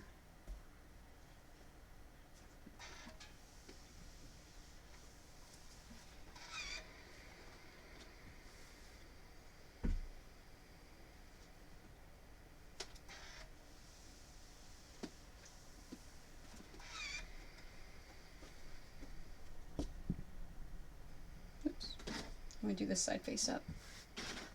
I just went through explaining why, and then I didn't do it. There we go.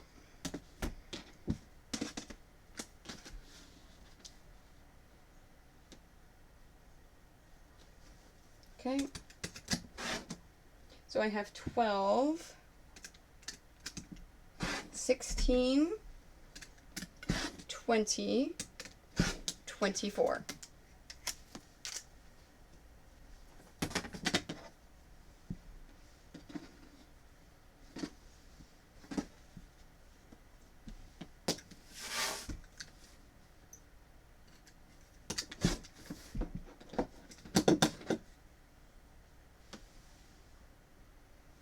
Put it over here.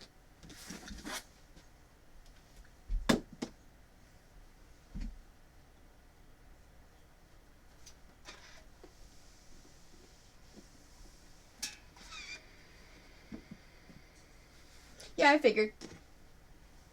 I figured you were being quiet for some reason. And eating is a fantastic reason.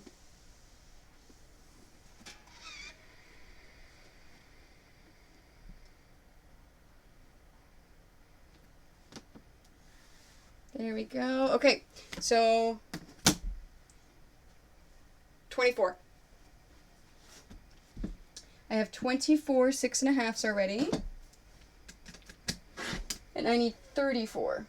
So 24, 28, 32. Now I have a stack of 4. I am not going to make the next cut because I have some scraps over here that I will make another cut out of for just 2 of them.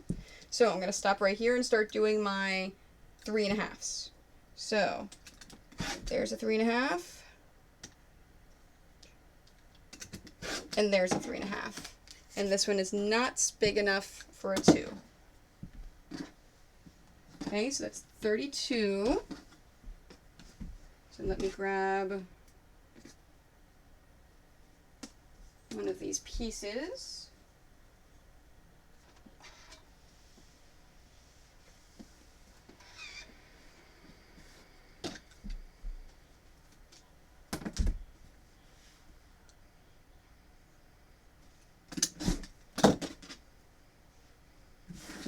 Okay, 34. So I have 34 now, 6.5s.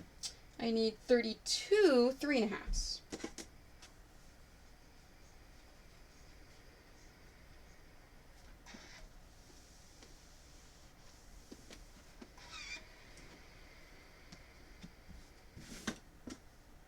Oops, and there's another one, full one here.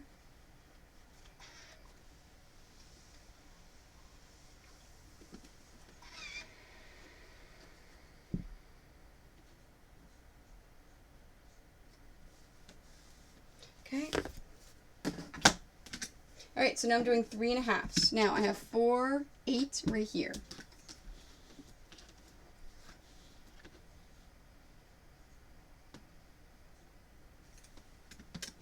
Okay, so there's 4, 8, 12,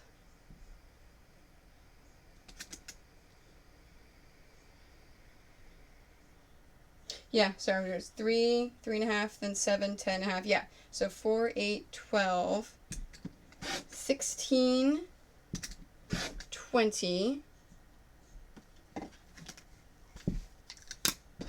4, 8, 12, 16, 20, 24, 28,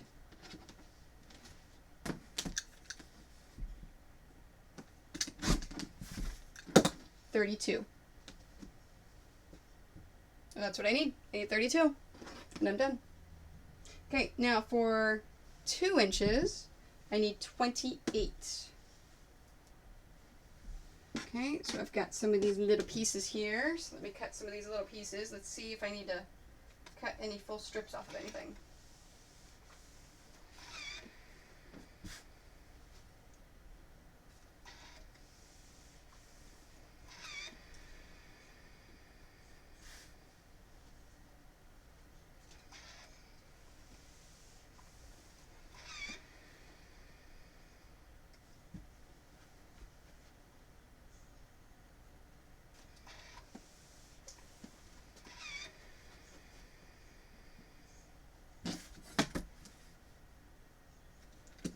Okay, there's 4, well, not yet, 3.5.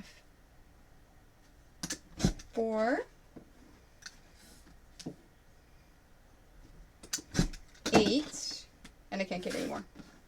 Okay, that's trash. 4, 8, 12, 16.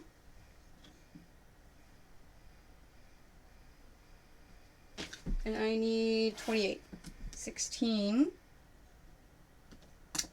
20. Oh, this is going to be so close.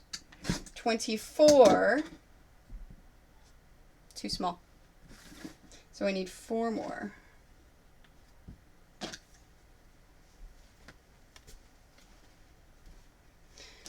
So let's cut one more 3.5 and cut those 4.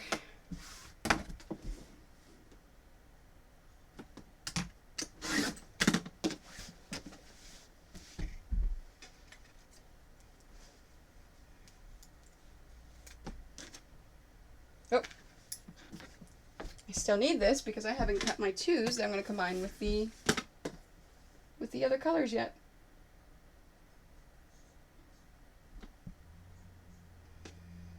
I already got my yellow and black. Okay.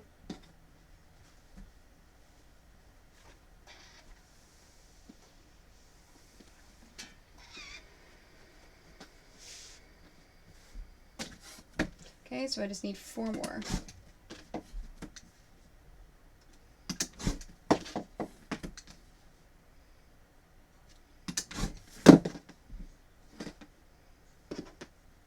There we go. Now all of the light purple pieces are cut. And this is extra. Oh, I wanted to put it away again. Come on, Tony. Okay, so according to this,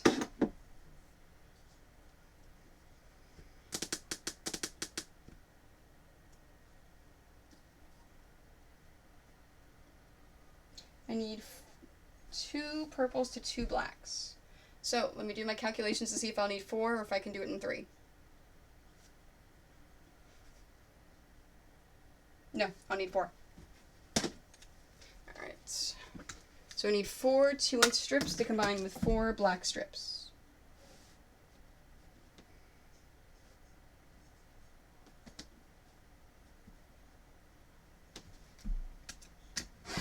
One, 2, 3, 4.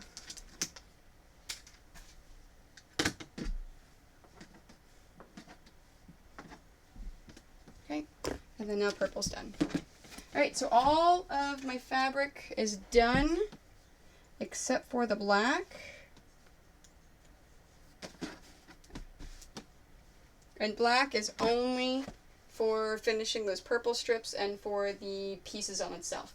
So I can take all of this fabric and set it aside. Now I am not going to completely get rid of it. I'm just setting it out of the way for now, because what if I made a calculation that's wrong in the middle of the quilt and I've got to pull the fabric out? Okay, so first I need 4 strips to combine with the purple.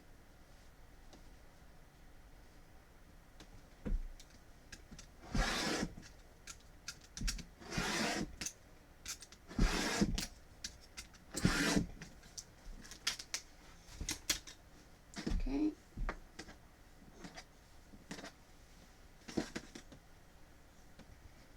Alright, now let's figure out the black pieces that I need.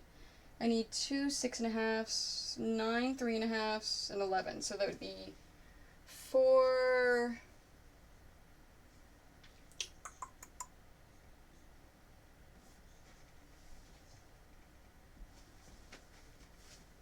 Of course, I put the calculator someplace I couldn't see on the other side of the machine. Okay, so I need black. Where are you? Here we go.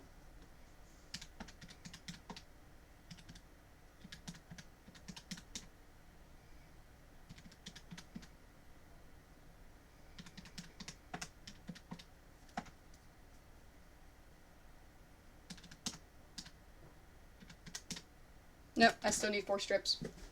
I was seeing if I could, narrow it down to 3 and I'd have to cut 4, but now I've got to cut 4.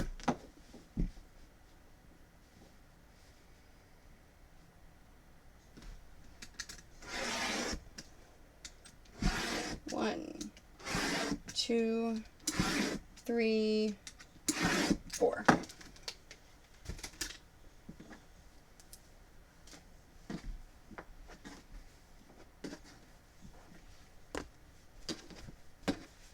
Okay, and this should be done.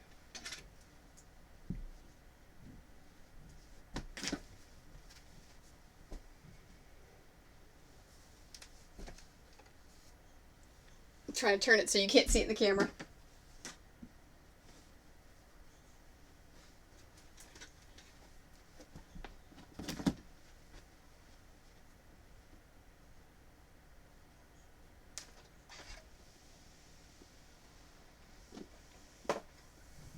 Okay, now in this case, whenever I take a look at the salvage, on this side it actually goes out to right there. On the other side it doesn't go very far. So in this case, I see more of the salvage having this side up.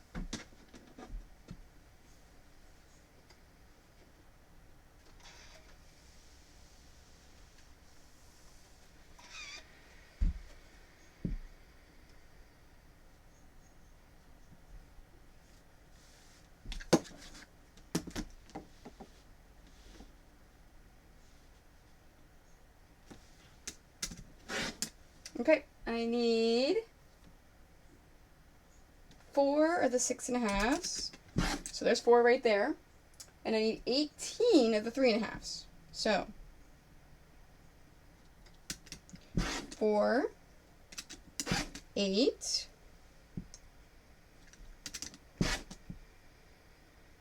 12. Couldn't think all of a sudden. And there's that. 4, 8, 12.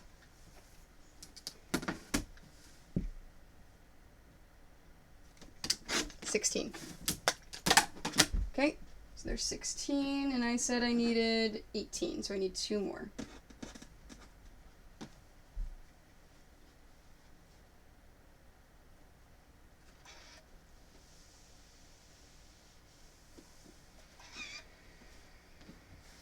And I'm only doing 2. I'm not actually stacking 4 for this one.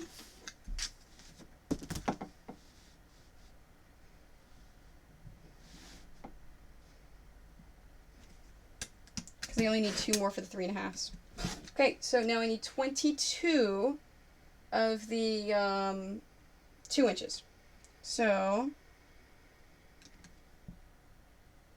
there's 2. And I'm going to stop there because I know, because I've done it 50 million times, that in one full strip is 20 pieces.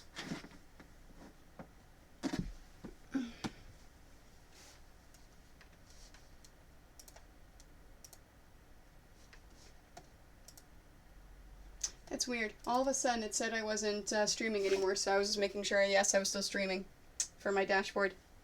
Okay, so I know one full strip is 20 3.5s by 2s.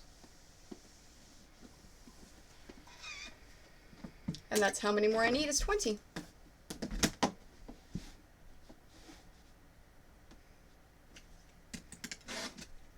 So 2, 4, 6, 8, 10, 12, 14, 16, 18, 20.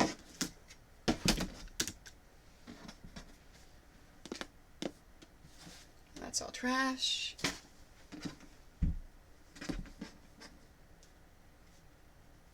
Oops. Apparently I did not cut through all the way. There we go. There we go. And all the black is cut. Alright, so time to combine strips. So now I get to sit for a bit and sew. So with today's stream, I'm thinking I may be able to finish cutting all the pieces out. And then I may be able to lay out the first 3 rows.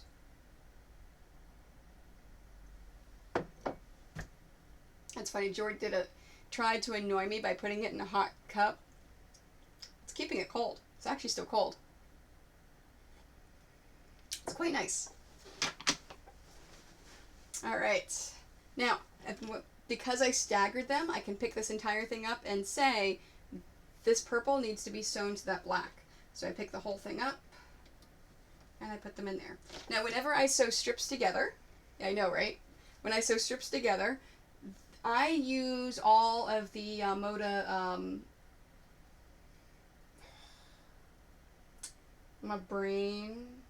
marbles. My brain is not working. Moda marbles. Every single fabric in this quilt is a Moda marble. So, theoretically, it is the same exact length. So it does not make a difference which one is longer. It should be the same length. And it is. Whenever you're combining your strips, if you have one that is longer than the other one, put it on the bottom. While you are sewing strips, you're actually stretching that top one out just a little bit. So you'll actually get more out of it if you put the short strip on the top when you're feeding it into your machine. Little tip that not a lot of people know. So whenever you're feeding it in, no pins whenever you're doing your stripping.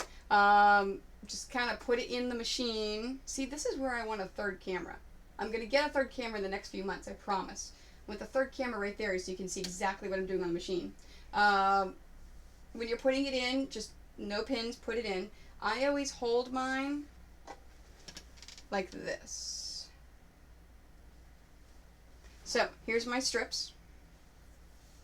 I take my fingers and I put my index finger in between them and I hold it like this. So, I'll put it over here close to this camera. So, my index finger is going between, there we go, between the fabric. The rest of my hand is going behind, and then my thumb goes on top. And what this allows me to do is move this top piece of fabric back and forth as I put it into the machine. And that is important because whenever you're stripping and you're putting it into the machine, you want to make sure that these two fabrics are perfectly lined up all the time. So let's put it into the machine. Start my few stitches. I'm taking my finger and I'm putting it in, putting these fingers underneath and the thumb on top, and then letting the machine go. I'm not pushing, I'm not pulling, I'm not doing anything at all.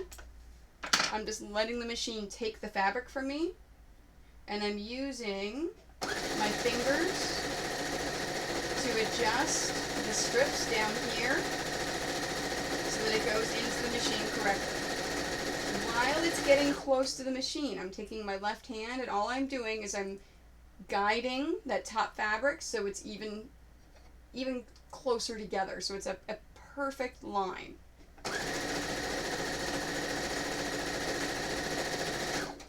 And that is all you do. And that's how you strip. Whenever I first started quilting, I didn't understand that you could just sew things into the machine. Yes, ma'am? I'm just watching. Okay. I didn't understand that you could just sew things into the machine without pins. The cat's very happy that Jordan came down. So you can put the strips into the machine and not have to have pins. As long as they're lined up, throw the fabric in there. So for the first, I think, 2 years that I sewed, I put pins in everything. Whenever I would put strips into the machine, I would line it all up on my board. I'd iron it all, and I would put pins in it to make sure that everything stayed flat, make sure everything was perfect. I didn't understand that, no, you don't have to go all that. That's extra work. Does it make it easier, though? What? Does it make it easier? Or? This way is a lot easier. Because you're saving 2 steps. I'm not ironing it. And I'm not pinning it. Actually, 3 steps. I'm not taking the pins out again. But to keep it lined up. What? To keep it lined up, is it easier with pins or is it easier? Nope, easier like this. What you missed is I showed everyone how I hold the fabric to keep it lined up. Oh, okay. So I was listening, I just, Yeah, I know. If you want to come over here and watch my hand to see how I do I it. can see it from here. Okay. You like how she pops in a little late? That's okay. Again, I'm holding it like this. So this finger goes between the 2 fabrics. These fingers go underneath the bottom fabric, and the thumb goes on top. Okay. So it goes like this. And all I'm doing then, as I'm feeding it in, my fingers in here, is I'm taking my thumb and my forefinger and I'm moving this top fabric as it's approaching the 1/4 inch to keep it straight.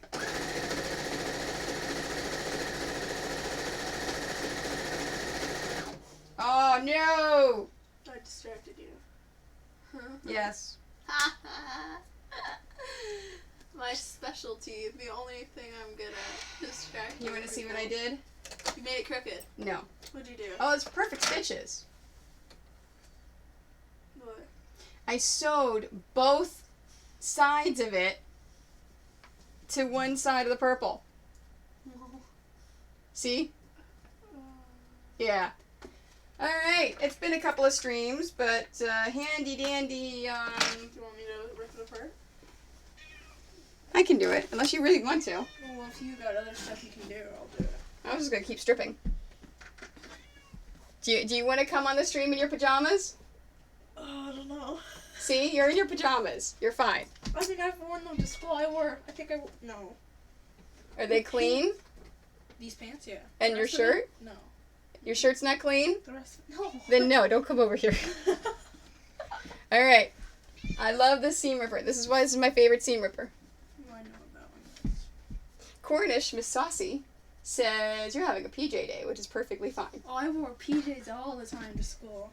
She really does wear PJs to school. I thought it'd be funny if I went to get my report card in PJs too. Like, my English teacher would compliment me every day. She'd be like, those are very unique pants. And I was like, thanks.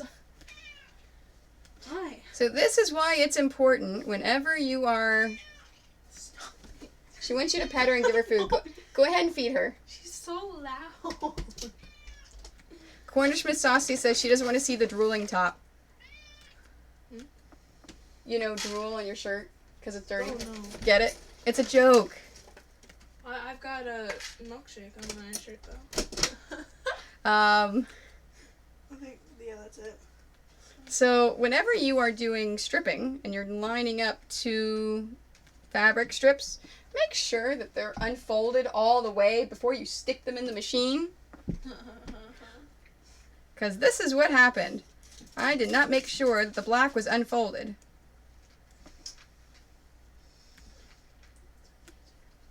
So this part, the actual seam ripping itself, same exact thing. But I will show you why this is my favorite seam ripper when I get through this part.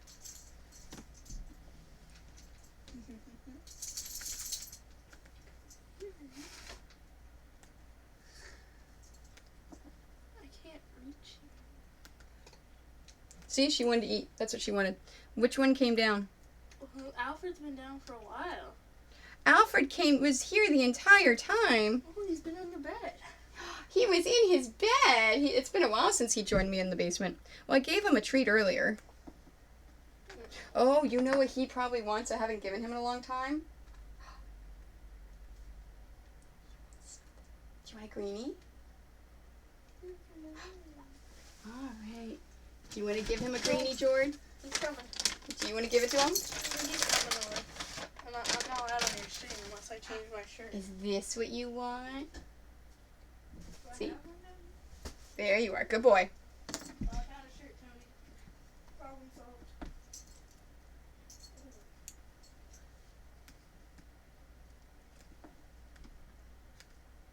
So with this mistake that I made, I may not be able to get through everything I just talked about, but I'm still going to try.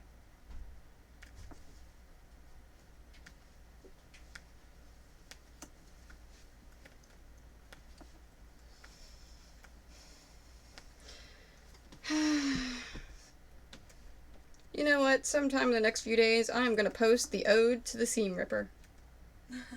Seam ripper, oh seam ripper, how I love thee.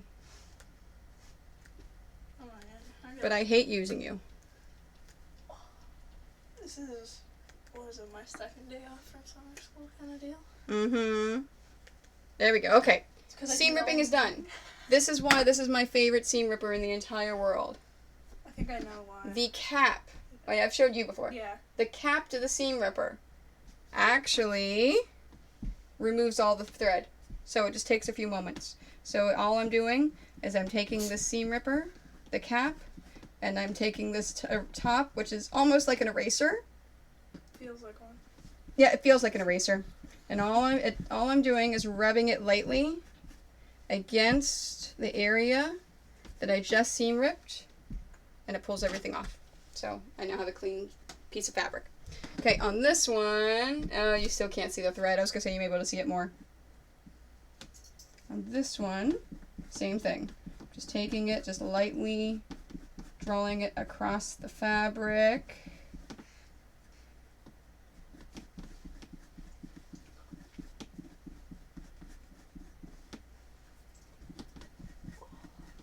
And it pulls it all out.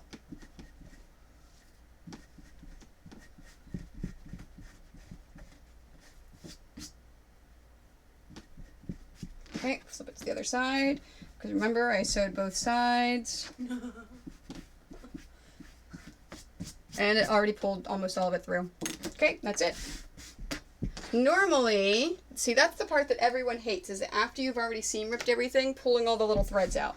You do not want to keep those threads in there, because if you do, those little threads are going to get trapped, and they may start to try to come free.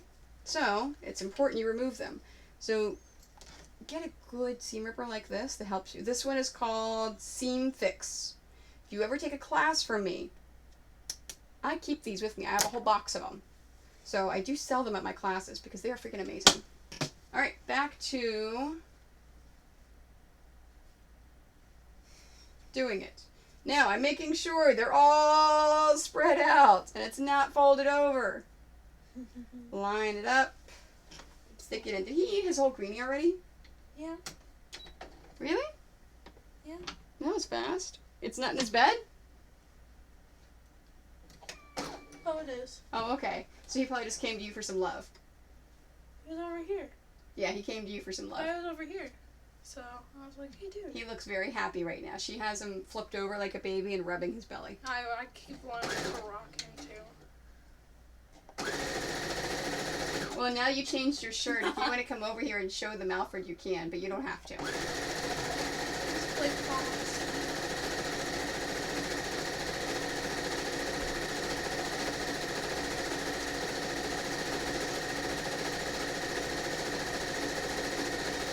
So if you ever do that, if you ever accidentally keep one of the pieces folded and sew right through it, you'll figure it out halfway. When one of the fabrics runs out and the other one doesn't.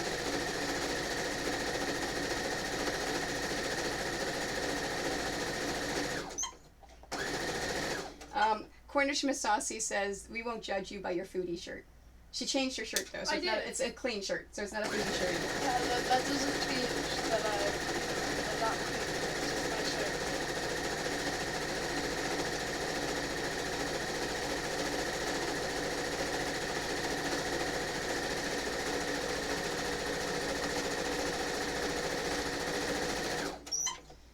Alright, 2 more of the black and purples. Go eat your greenie. Oh no, he's coming to you. Go eat your greenie. He's so small. Yes, he's very tiny and very cute. But he's ugly. He's not ugly. That's blasphemy.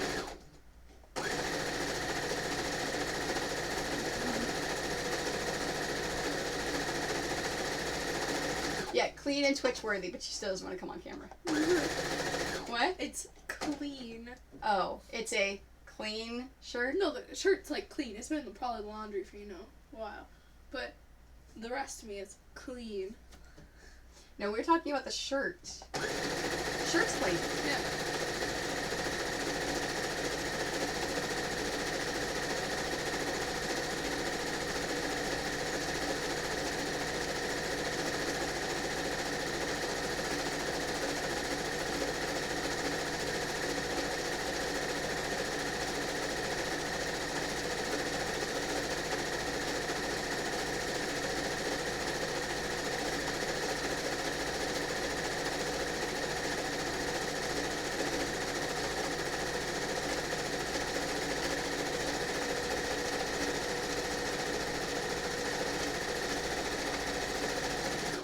So it's not boring sitting here watching me sew all of these things of fabric. In between the colors, I will go and cut them. Ooh. You want to come rotary cut, Jordan? No. I can teach. Oh, it's super easy with this ruler. Oh, okay. Oh, I think, yeah. I don't know where the other ruler is still from you went. It was in the playroom to begin with, though I don't think you used But it was a regular ruler. Yeah. It wasn't one of my straight edge sewing rulers. No. Is it floppy? It was Yes. floppy. Yeah. It's somewhere in the house. It's okay. It's not one of the 3 main ones I use, so I haven't noticed. I was in the playroom. It's like quite obvious, and I told you. You sure you don't want me to teach you how to rotary cut? Well, if it's like cutting a pizza, I know how to do it. Yes and no. It's like cutting a pizza. It's almost like cutting a pizza. So you don't want to come do it? No. Alright.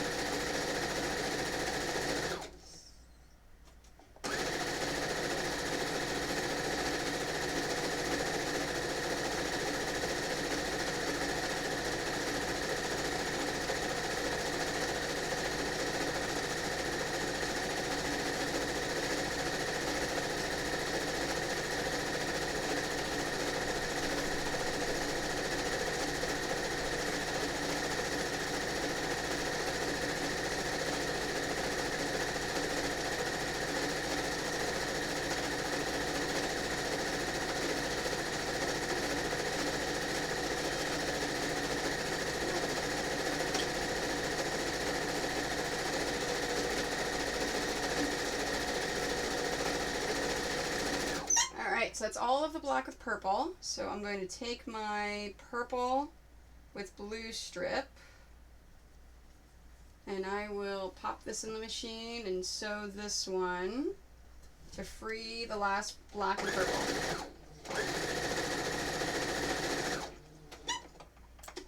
Okay, here's all my black and purple.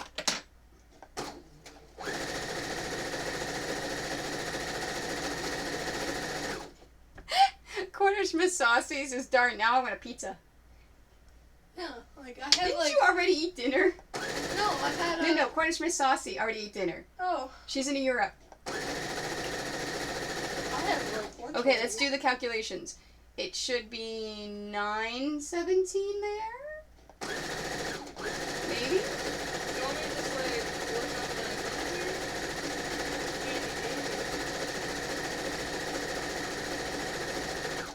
Yes, but pizza was mentioned. She had dinner, but pizza was mentioned, so now she wants pizza. Dang it, all close. 8:17, 5 hours ahead. See, I knew it because I have a thingy on my phone, so I just had to look. But you don't know where in Europe she is. I do. Well, I got. That's the only Europe country I had. I was like, alright, let's go. I know that thought.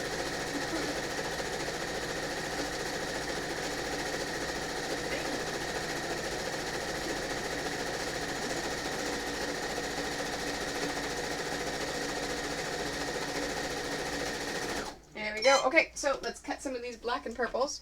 Now, whenever you cut them, the first thing you want to do is separate all of the pieces from each other. So I should have 4. 1, 2, 3, 4. Yes. In the patterns, it tells you to cut them in half. So whenever you cut them in half, just pick a side. So in this case, I always do black just because it's easier. So when you cut them, make sure you cut them with the same side facing out. So there's the black. There's the black.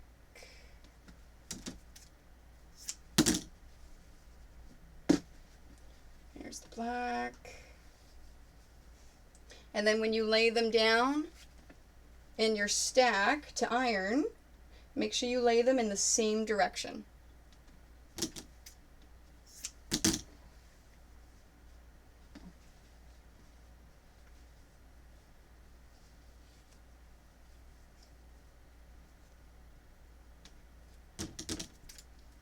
There you go. They're all laying in the same direction. You know what? I don't need this one anymore, so I don't want to confuse myself, so I'll stick that on bottom. All right. Now, whenever I iron these, I have the opening to my left when I iron it. And you want to just basically take these. So all I'm doing when I'm ironing it is I'm taking this whole strip, I'm taking this strip, and I'm ironing the seam open towards the black. So I'm ironing it this way. So so that seam is pointing towards the black. I'm then taking this one, picking it up, and ironing it the same direction, straight up towards the purple. Because you've cut them in half and you've laid them down a certain way, it's already easy to iron them all the way they're supposed to go. So I'm just going to pick it up. This first one, I'm ironing the seam towards the black, so I'm just ironing this straight up.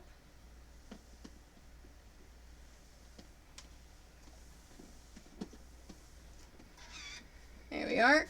This next one, I'm just picking it up and ironing it same direction. So now I'm ironing the strip towards the purple. And that is it. So I'm going to nest these seams. As I mentioned earlier, for nesting seams, I'm just going to take this piece, pick it up over top of this piece, and now I'm going to make sure that this top piece is right up against the seam for the other one. So if you look at it on a crossways, you see that the top one, the seam goes towards the purple. The bottom one, the seam goes towards the black. So it's perfectly nested. You see that, Jordan? Yeah. So by doing this, I know it's perfectly lined up. So if I were to put a pin right here and sew this, it would be a perfect point. But I'm using these nested seams to help me cut.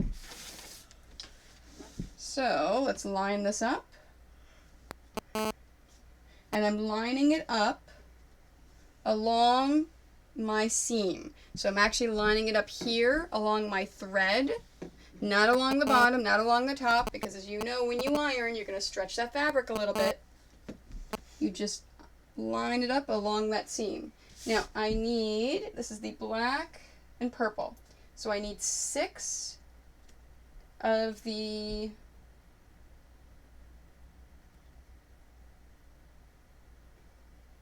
dang it, I could have gotten away with 3. No, I couldn't have. Okay, no, I couldn't have. All right, so I need 6 of 3.5. So let me cut my initial, and it's doubled up. So I need 12 total because I'm making 2 quilts. So 6 cuts. 1, 2, 3, 4, 5, and that's where this one runs out. So I'm just going to shift this one over and use this for another 3.5. Because the stripology ruler only goes to 20 inches. Why would it go to a multiple of 4? I don't know, because that's the way they made the ruler. It should go to multiple. The one that I am working on only goes to 14. But you can pick it up and you can move it. And actually in 14 is easier to move than 20 because I only have a single cut to go. They should either... I can't make it longer than that or else it'd be too expensive. Multiples of 4. Alright, so there are my 6, and that's all I need. So I've got 12 3.5-inch pieces. Alright, so let's iron the next 2.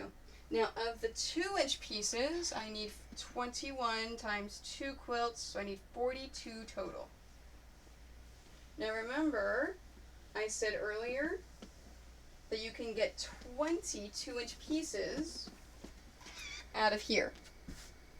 So, I need 42, so I will use all of them. Jeez Louise. What? That's a lot of pieces. It is. Like, well, insane amount. Here, you take a look at the pattern. Oh, I've got your stream open. Oh, were you the other person in there? Yeah. I can see how many people are watching. It says 3 for me. So. Yeah, no, there's one Phantom person, Cornish Miss Saucy, and then you. Nice. So we've got, so if you look here, you see all of these purple and black pieces? Yeah, that's what I'm cutting right now. I've seen it, but it's a lot. It is. Don't get me wrong. Hi, Alfred. Why are you sitting here looking at me? I think he's hungry. I think he wants me to feed him dinner or something. Yeah. I know, baby. Come here. Oh, come here, baby. I purposely avoid those situations. Hi. Thank you. I get kisses. I know. He was falling asleep in my arms. You want to say hi? Say hi. You want love. Are you upset because I'm not paying attention to you and I'm Twitch streaming? Yes. You should just, like, put him on your table. No, because I can't have him on the fabric. No. Because what if whoever buys this quilt is allergic to know. dog hair? You know I'm very anal about that.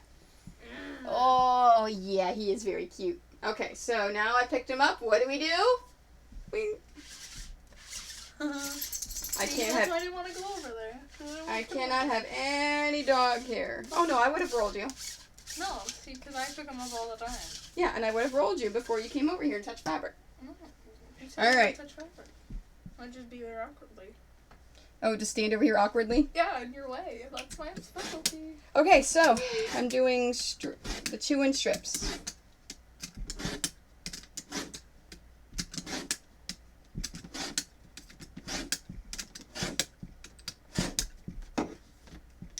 I can't get another 2 out of here, can I? Nope.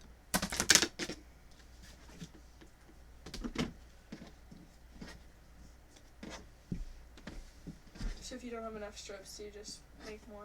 Oh no, I already did my math. I have enough strips. Yeah, well, let's say you do your math right and then something happens wrong, you know? No, you cut more strips. So that happens sometimes where I've done the math wrong initially for, let's say, for like a commission quilt. Because this is all written down already. I've already done the math previously for all these patterns. So let's say if this is a commission quilt and I do my math wrong, then yeah, I just go back and I cut more strips. Because, you know, when you're, like, doing a graph and then you're like, oh, I have enough spaces for, like, this much, and then you actually don't, and you're like, darn it, I gotta do it again. So, story time. Story time. Back when I first was learning how to quilt and I was first taking commissions, I had a online comic artist want me to make a quilt of their 2 comic characters. So I made the pattern and I showed them the pattern and they loved it. They said, definitely, that's what we want. So I said, awesome. Did all my math and I started cutting pieces. Well, when I was about 75% of the way through the quilt, I'm looking at it going, that's a really long quilt. That's more than the 80 inches for a double that it needs to be for the length. That's like 100 inches already and I'm not done. Why is this so long? I did my math wrong. You know, because So, yeah. it always happens. So, well, that's when I was first learning how to. It's like probably the second year that I've been doing this. This is like 7-8 years ago. Jeez Louise. So I did the math wrong, and it turned out a double-sized quilt. It turned out to be the correct width, but it was the length of a California king quilt, not a double. So it was like super long. So they were okay with that. They were very happy with it. They got a bigger quilt than what they paid for. Yeah, it's like the blanket might be, you know, a couple, you know, whatever. It was an long, extra and it's 22 still- inches long. And it's still okay because you know that your feet are never gonna be outside of it. Yeah. Well, and that's the thing, is that he was a tall person, so Oh. he was very happy. Yeah. Alright, so I didn't count those because I know that I can get 10 cuts and 20 pieces. And I have done 2 full strips. So I have 40 pieces sitting here. And I need 42. So I'm going to cut one more from here. And then I am done with purple and black. Do you double check it just in case? I used to sit and count them all. You're Which just- brave. I couldn't do that. Took extra time. No, when you do something over and over and over and over, I know my still math. count. I know I've got enough. Now, let's say if I'm in the middle of the quilt and I realize that, oh, I haven't cut enough. Oh, I know. which happens sometimes with commissions. That's why I save all of these combined pieces here, and I set them aside. It's just that's incredibly brave. I can do it. I can't use stickers, so, you know, that's too much of a commitment.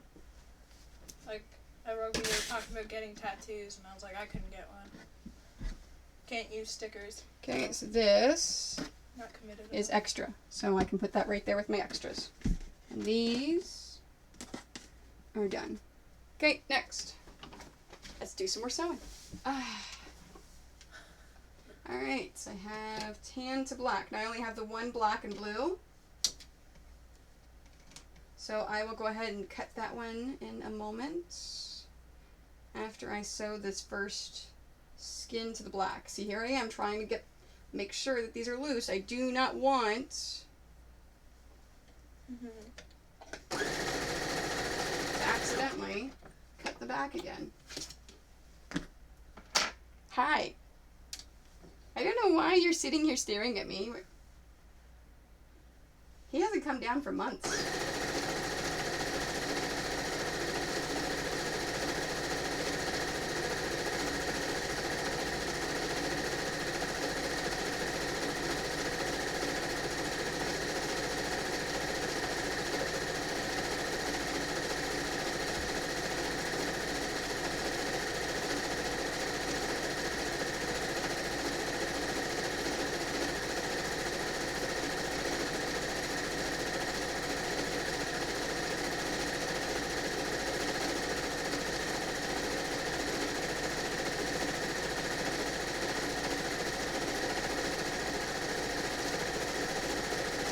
Having fun back there?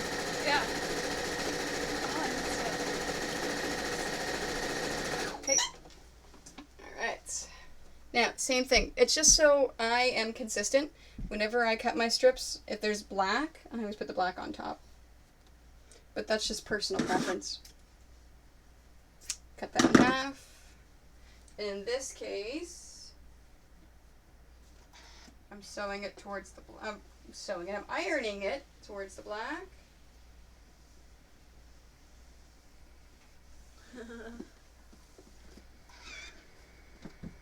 And then ironing it towards the blue. I like that I could read your comments for you. Yep.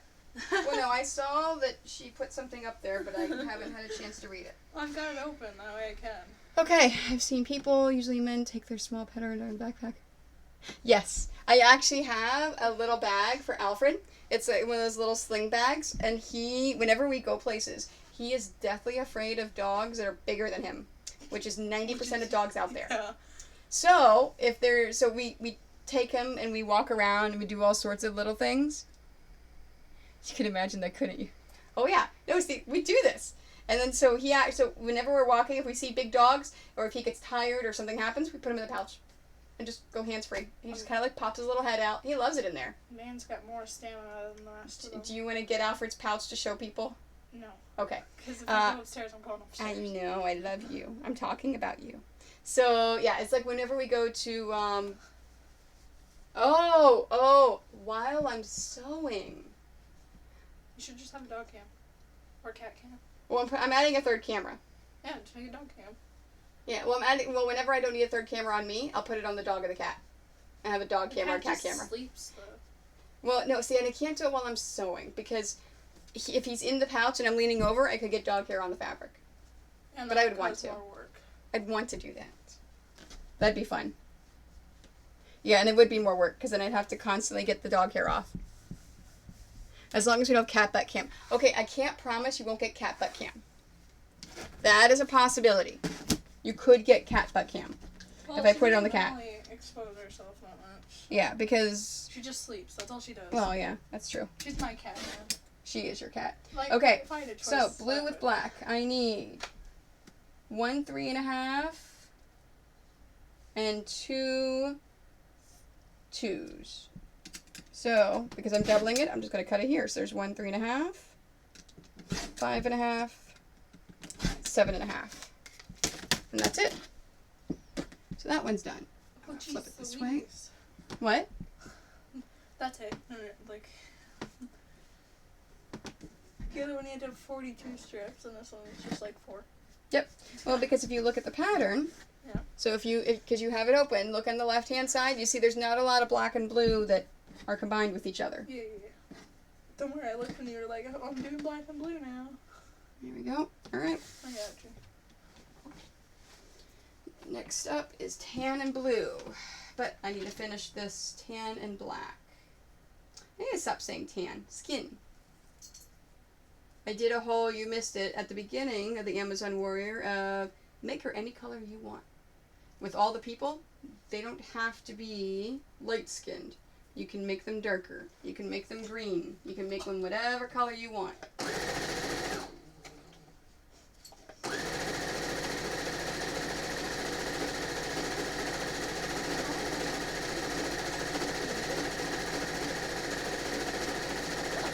You know what? Yeah, cats are exhibitionists. It's ridiculous. I may make, because all of my kits, I may make one kit of each of them with a darker color for the skin color, just to have it on hand. I can't do it for Etsy, but I can do it for conventions. I may do that.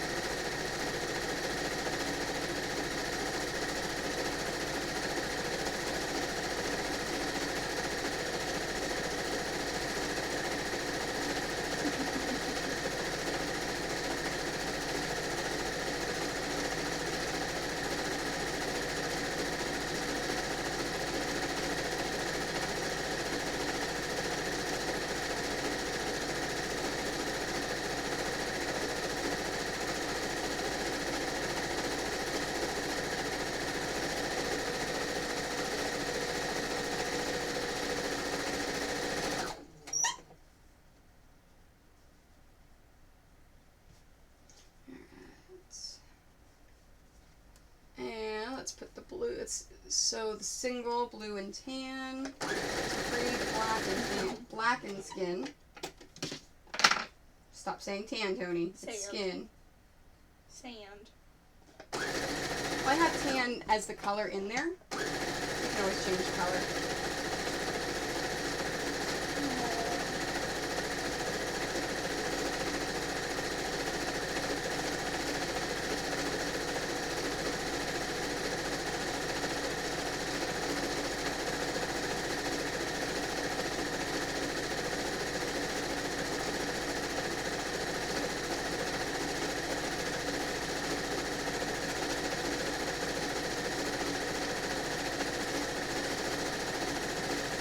This is what takes the most amount of time for the steps, in my opinion, is sewing the strips together.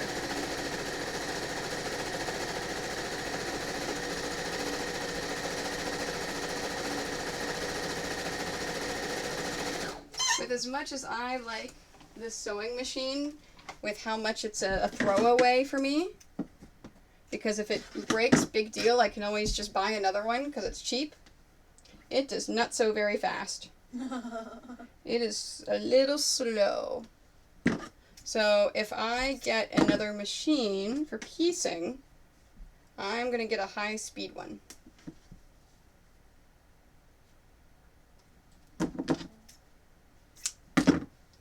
we go.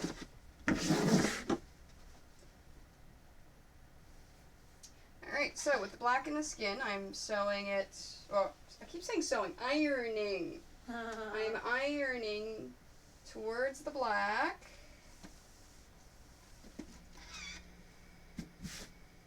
And then towards the skin. What's your favorite part, like, in the quilting process? Funny you should ask that. I actually said it in the beginning of the stream. My favorite part is when I'm sewing all the rows together. Okay, then you're, like, complete in that. Because whenever, especially with pixel quilting, it's very hard as you are making the quilt to see what it's going to look like when it's finished. Whenever you're sewing the rows together, all of a sudden it comes together and you can see the picture. Alright, so black and skin tan with black. So I need 5 3.5s and 11 2s. Oh, jeez. So here's 1, 2, 3, 4, 5. Okay, now, and I'm going to do 1, 2. I changed my mind. I want you back. I speed run. I like that. I speed run with quilting. Quilting speed run. You should do that. I should totally do that. You know what? And I can get another 2 out of this one. Well, let's check it. Make sure I don't have any salvages. Nope. I somehow managed to get another one out of here. Fantastic.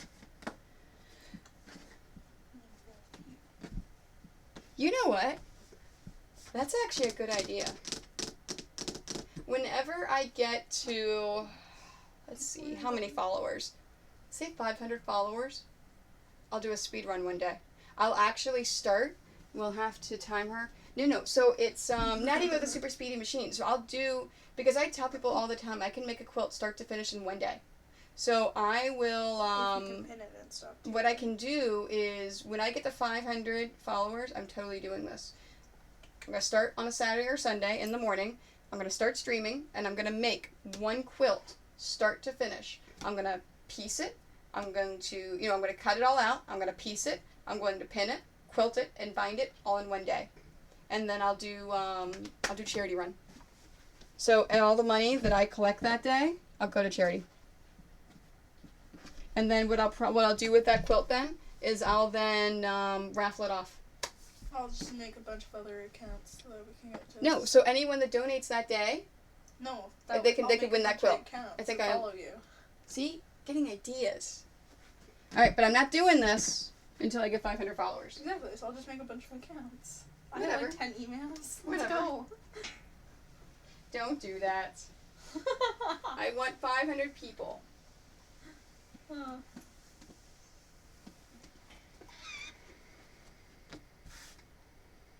Definitely pajama day for sure. Nice. And you can keep checking in. Yeah, I like that. Oh, that's another thing I just remembered. I have got to check in with Sprite Stitch. I have not checked in with them for a year, and I am doing the charity quilt. I gotta check in to make sure people know they better start sending me their blocks, their stitching blocks, so I can make that for charity. Okay, so I've got 2, so I need 9 more. 500 individual people, not... Yeah. So Cornish Miss Saucy, see what she just told you? Yeah. 500 individual people. So if I get 500 followers... But how will you know? I can look and see. The emails, I got funky ones. Alright, so I need 9 more of these. So yeah, when I get to 500 followers, I will do a charity speed run. One quilt in one day, and then that quilt will go to one of the people that that donate that day. Oh, that's gonna be like one person that follows you. Okay, One. I get it. 2, 3, 4, 5, 6, 7, 8, 9, 10. You just wanted to be held, Tony. She'll know by your twitching. Oh, wait, I cut 10 because I wasn't even thinking. Alright. I thought you cut 11. No, I cut 11 before so this one is an extra one, so I'll set that over there. Well, this one's not long enough for another 2. I have no clue how I got a 2 out of that other one. Little man, he just wanted to be held. Oh, it's because I had, I was cutting 3.5s. That's why. Before then.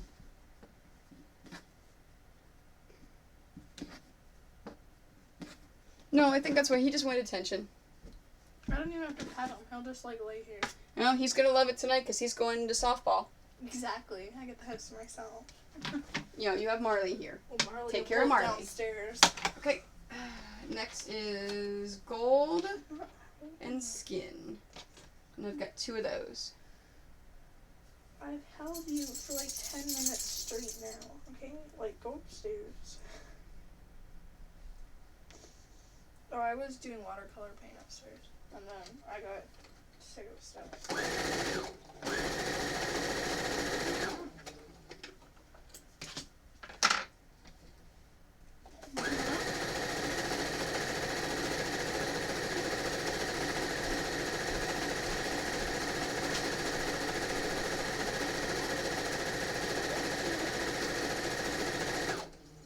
I did free it. Okay, it's making sure.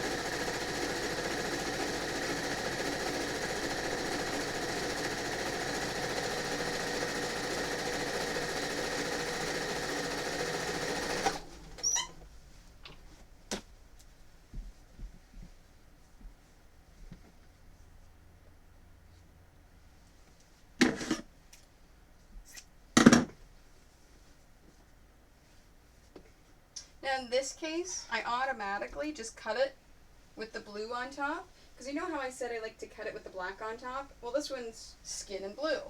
So, I automatically just pick the darker color and cut that one on top. I don't know why I do that. It really doesn't make a difference.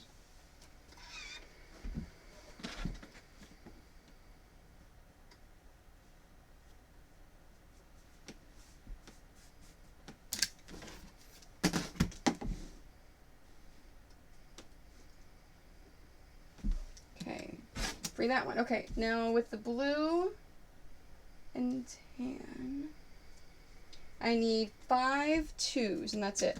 So 1, 2, 3, 4, 5.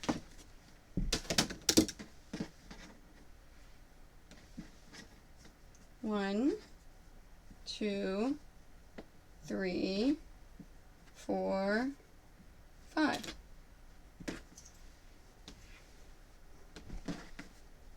There we go. Those are done.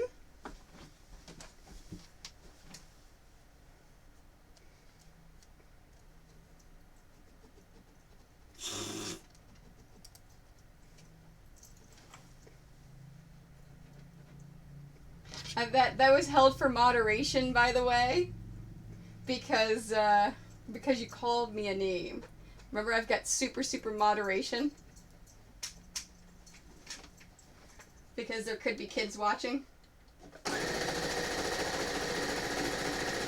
But yes, I am weird, and that's why I always just put the darker color on top.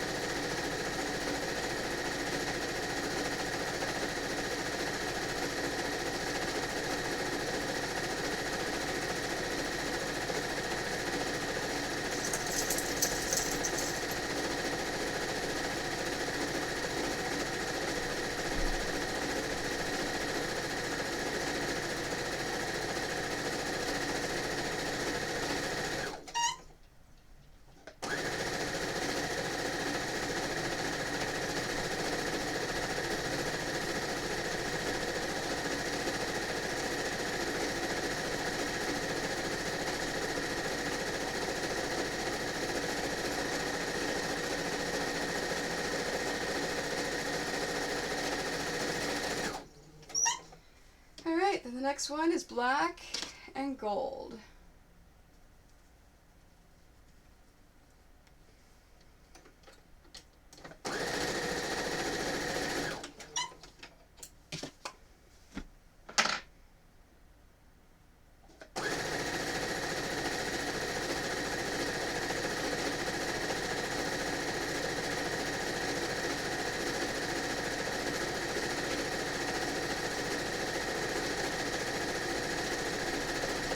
After I do these 2 sets, it looks like I have 2 more sets of colors. I've got purple and gold and black and red. So I'm definitely not going to get as far along as I wanted to. But that's okay.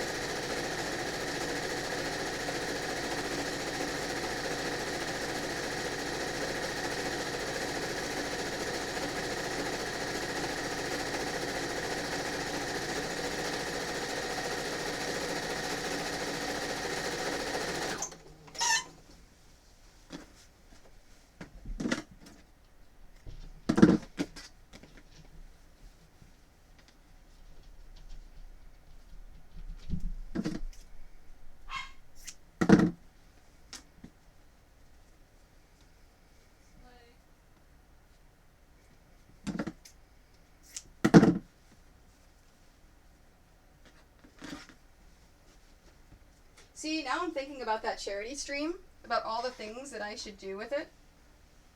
I should make a special label for that quilt saying it's the charity stream quilt. And then maybe do increments of $2 for like for every $2 you get one entry into the drawing. Doesn't matter where you live.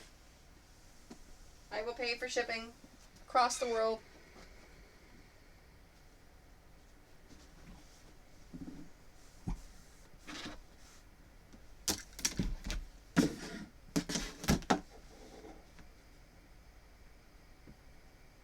Okay, so gold with skin. Okay, with yellow. So I need 4 of the 3.5s and 3. Oh, maybe I can just do it with 1. So 4 of the 3.5. So 1, 2, 3, 4. And then 3 of the 2s. Let me just double check that again. Yeah. 1, yeah, 2, 3. Yep, I'm good. So I do not have to iron this one. This one is now extra. Great. 2, 3, 4, 1, 2, 3. Okay.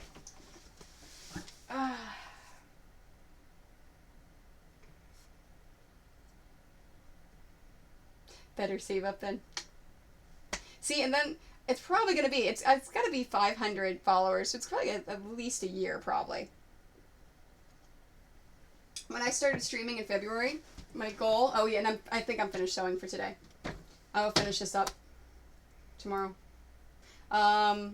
I think my goal, whenever I first started streaming in February, I was going to be happy if I got 100 followers by January. No, so like 11 months. Yeah, I've got 79 already. So I think I'm going to make that goal. So I'm thinking another 500. If I go to TwitchCon, that'd be nice. So I'm thinking at least a year, maybe a year and a half. So maybe next summer. So yeah, 500 followers. I will do that. And then by then, I'll have a couple more patterns. So then I'll probably put a poll up to say, okay, what quilt do you want me to make during the stream? I'll figure it out. That's going to be fun. Awesome. All right, so I think I'm done for the day. I'm getting tired, and I've got to feed the dogs. I got to do all sorts of things. Okay, so future streams. I am definitely streaming Sunday from 1 to 4.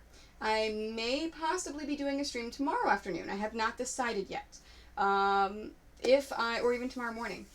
I will make a decision by morning. I will post my Twitch schedule. Did I ever post my Twitch schedule for yesterday and today? No, I didn't. I posted it on my social media, but I never posted it on Twitch. Lovely, right?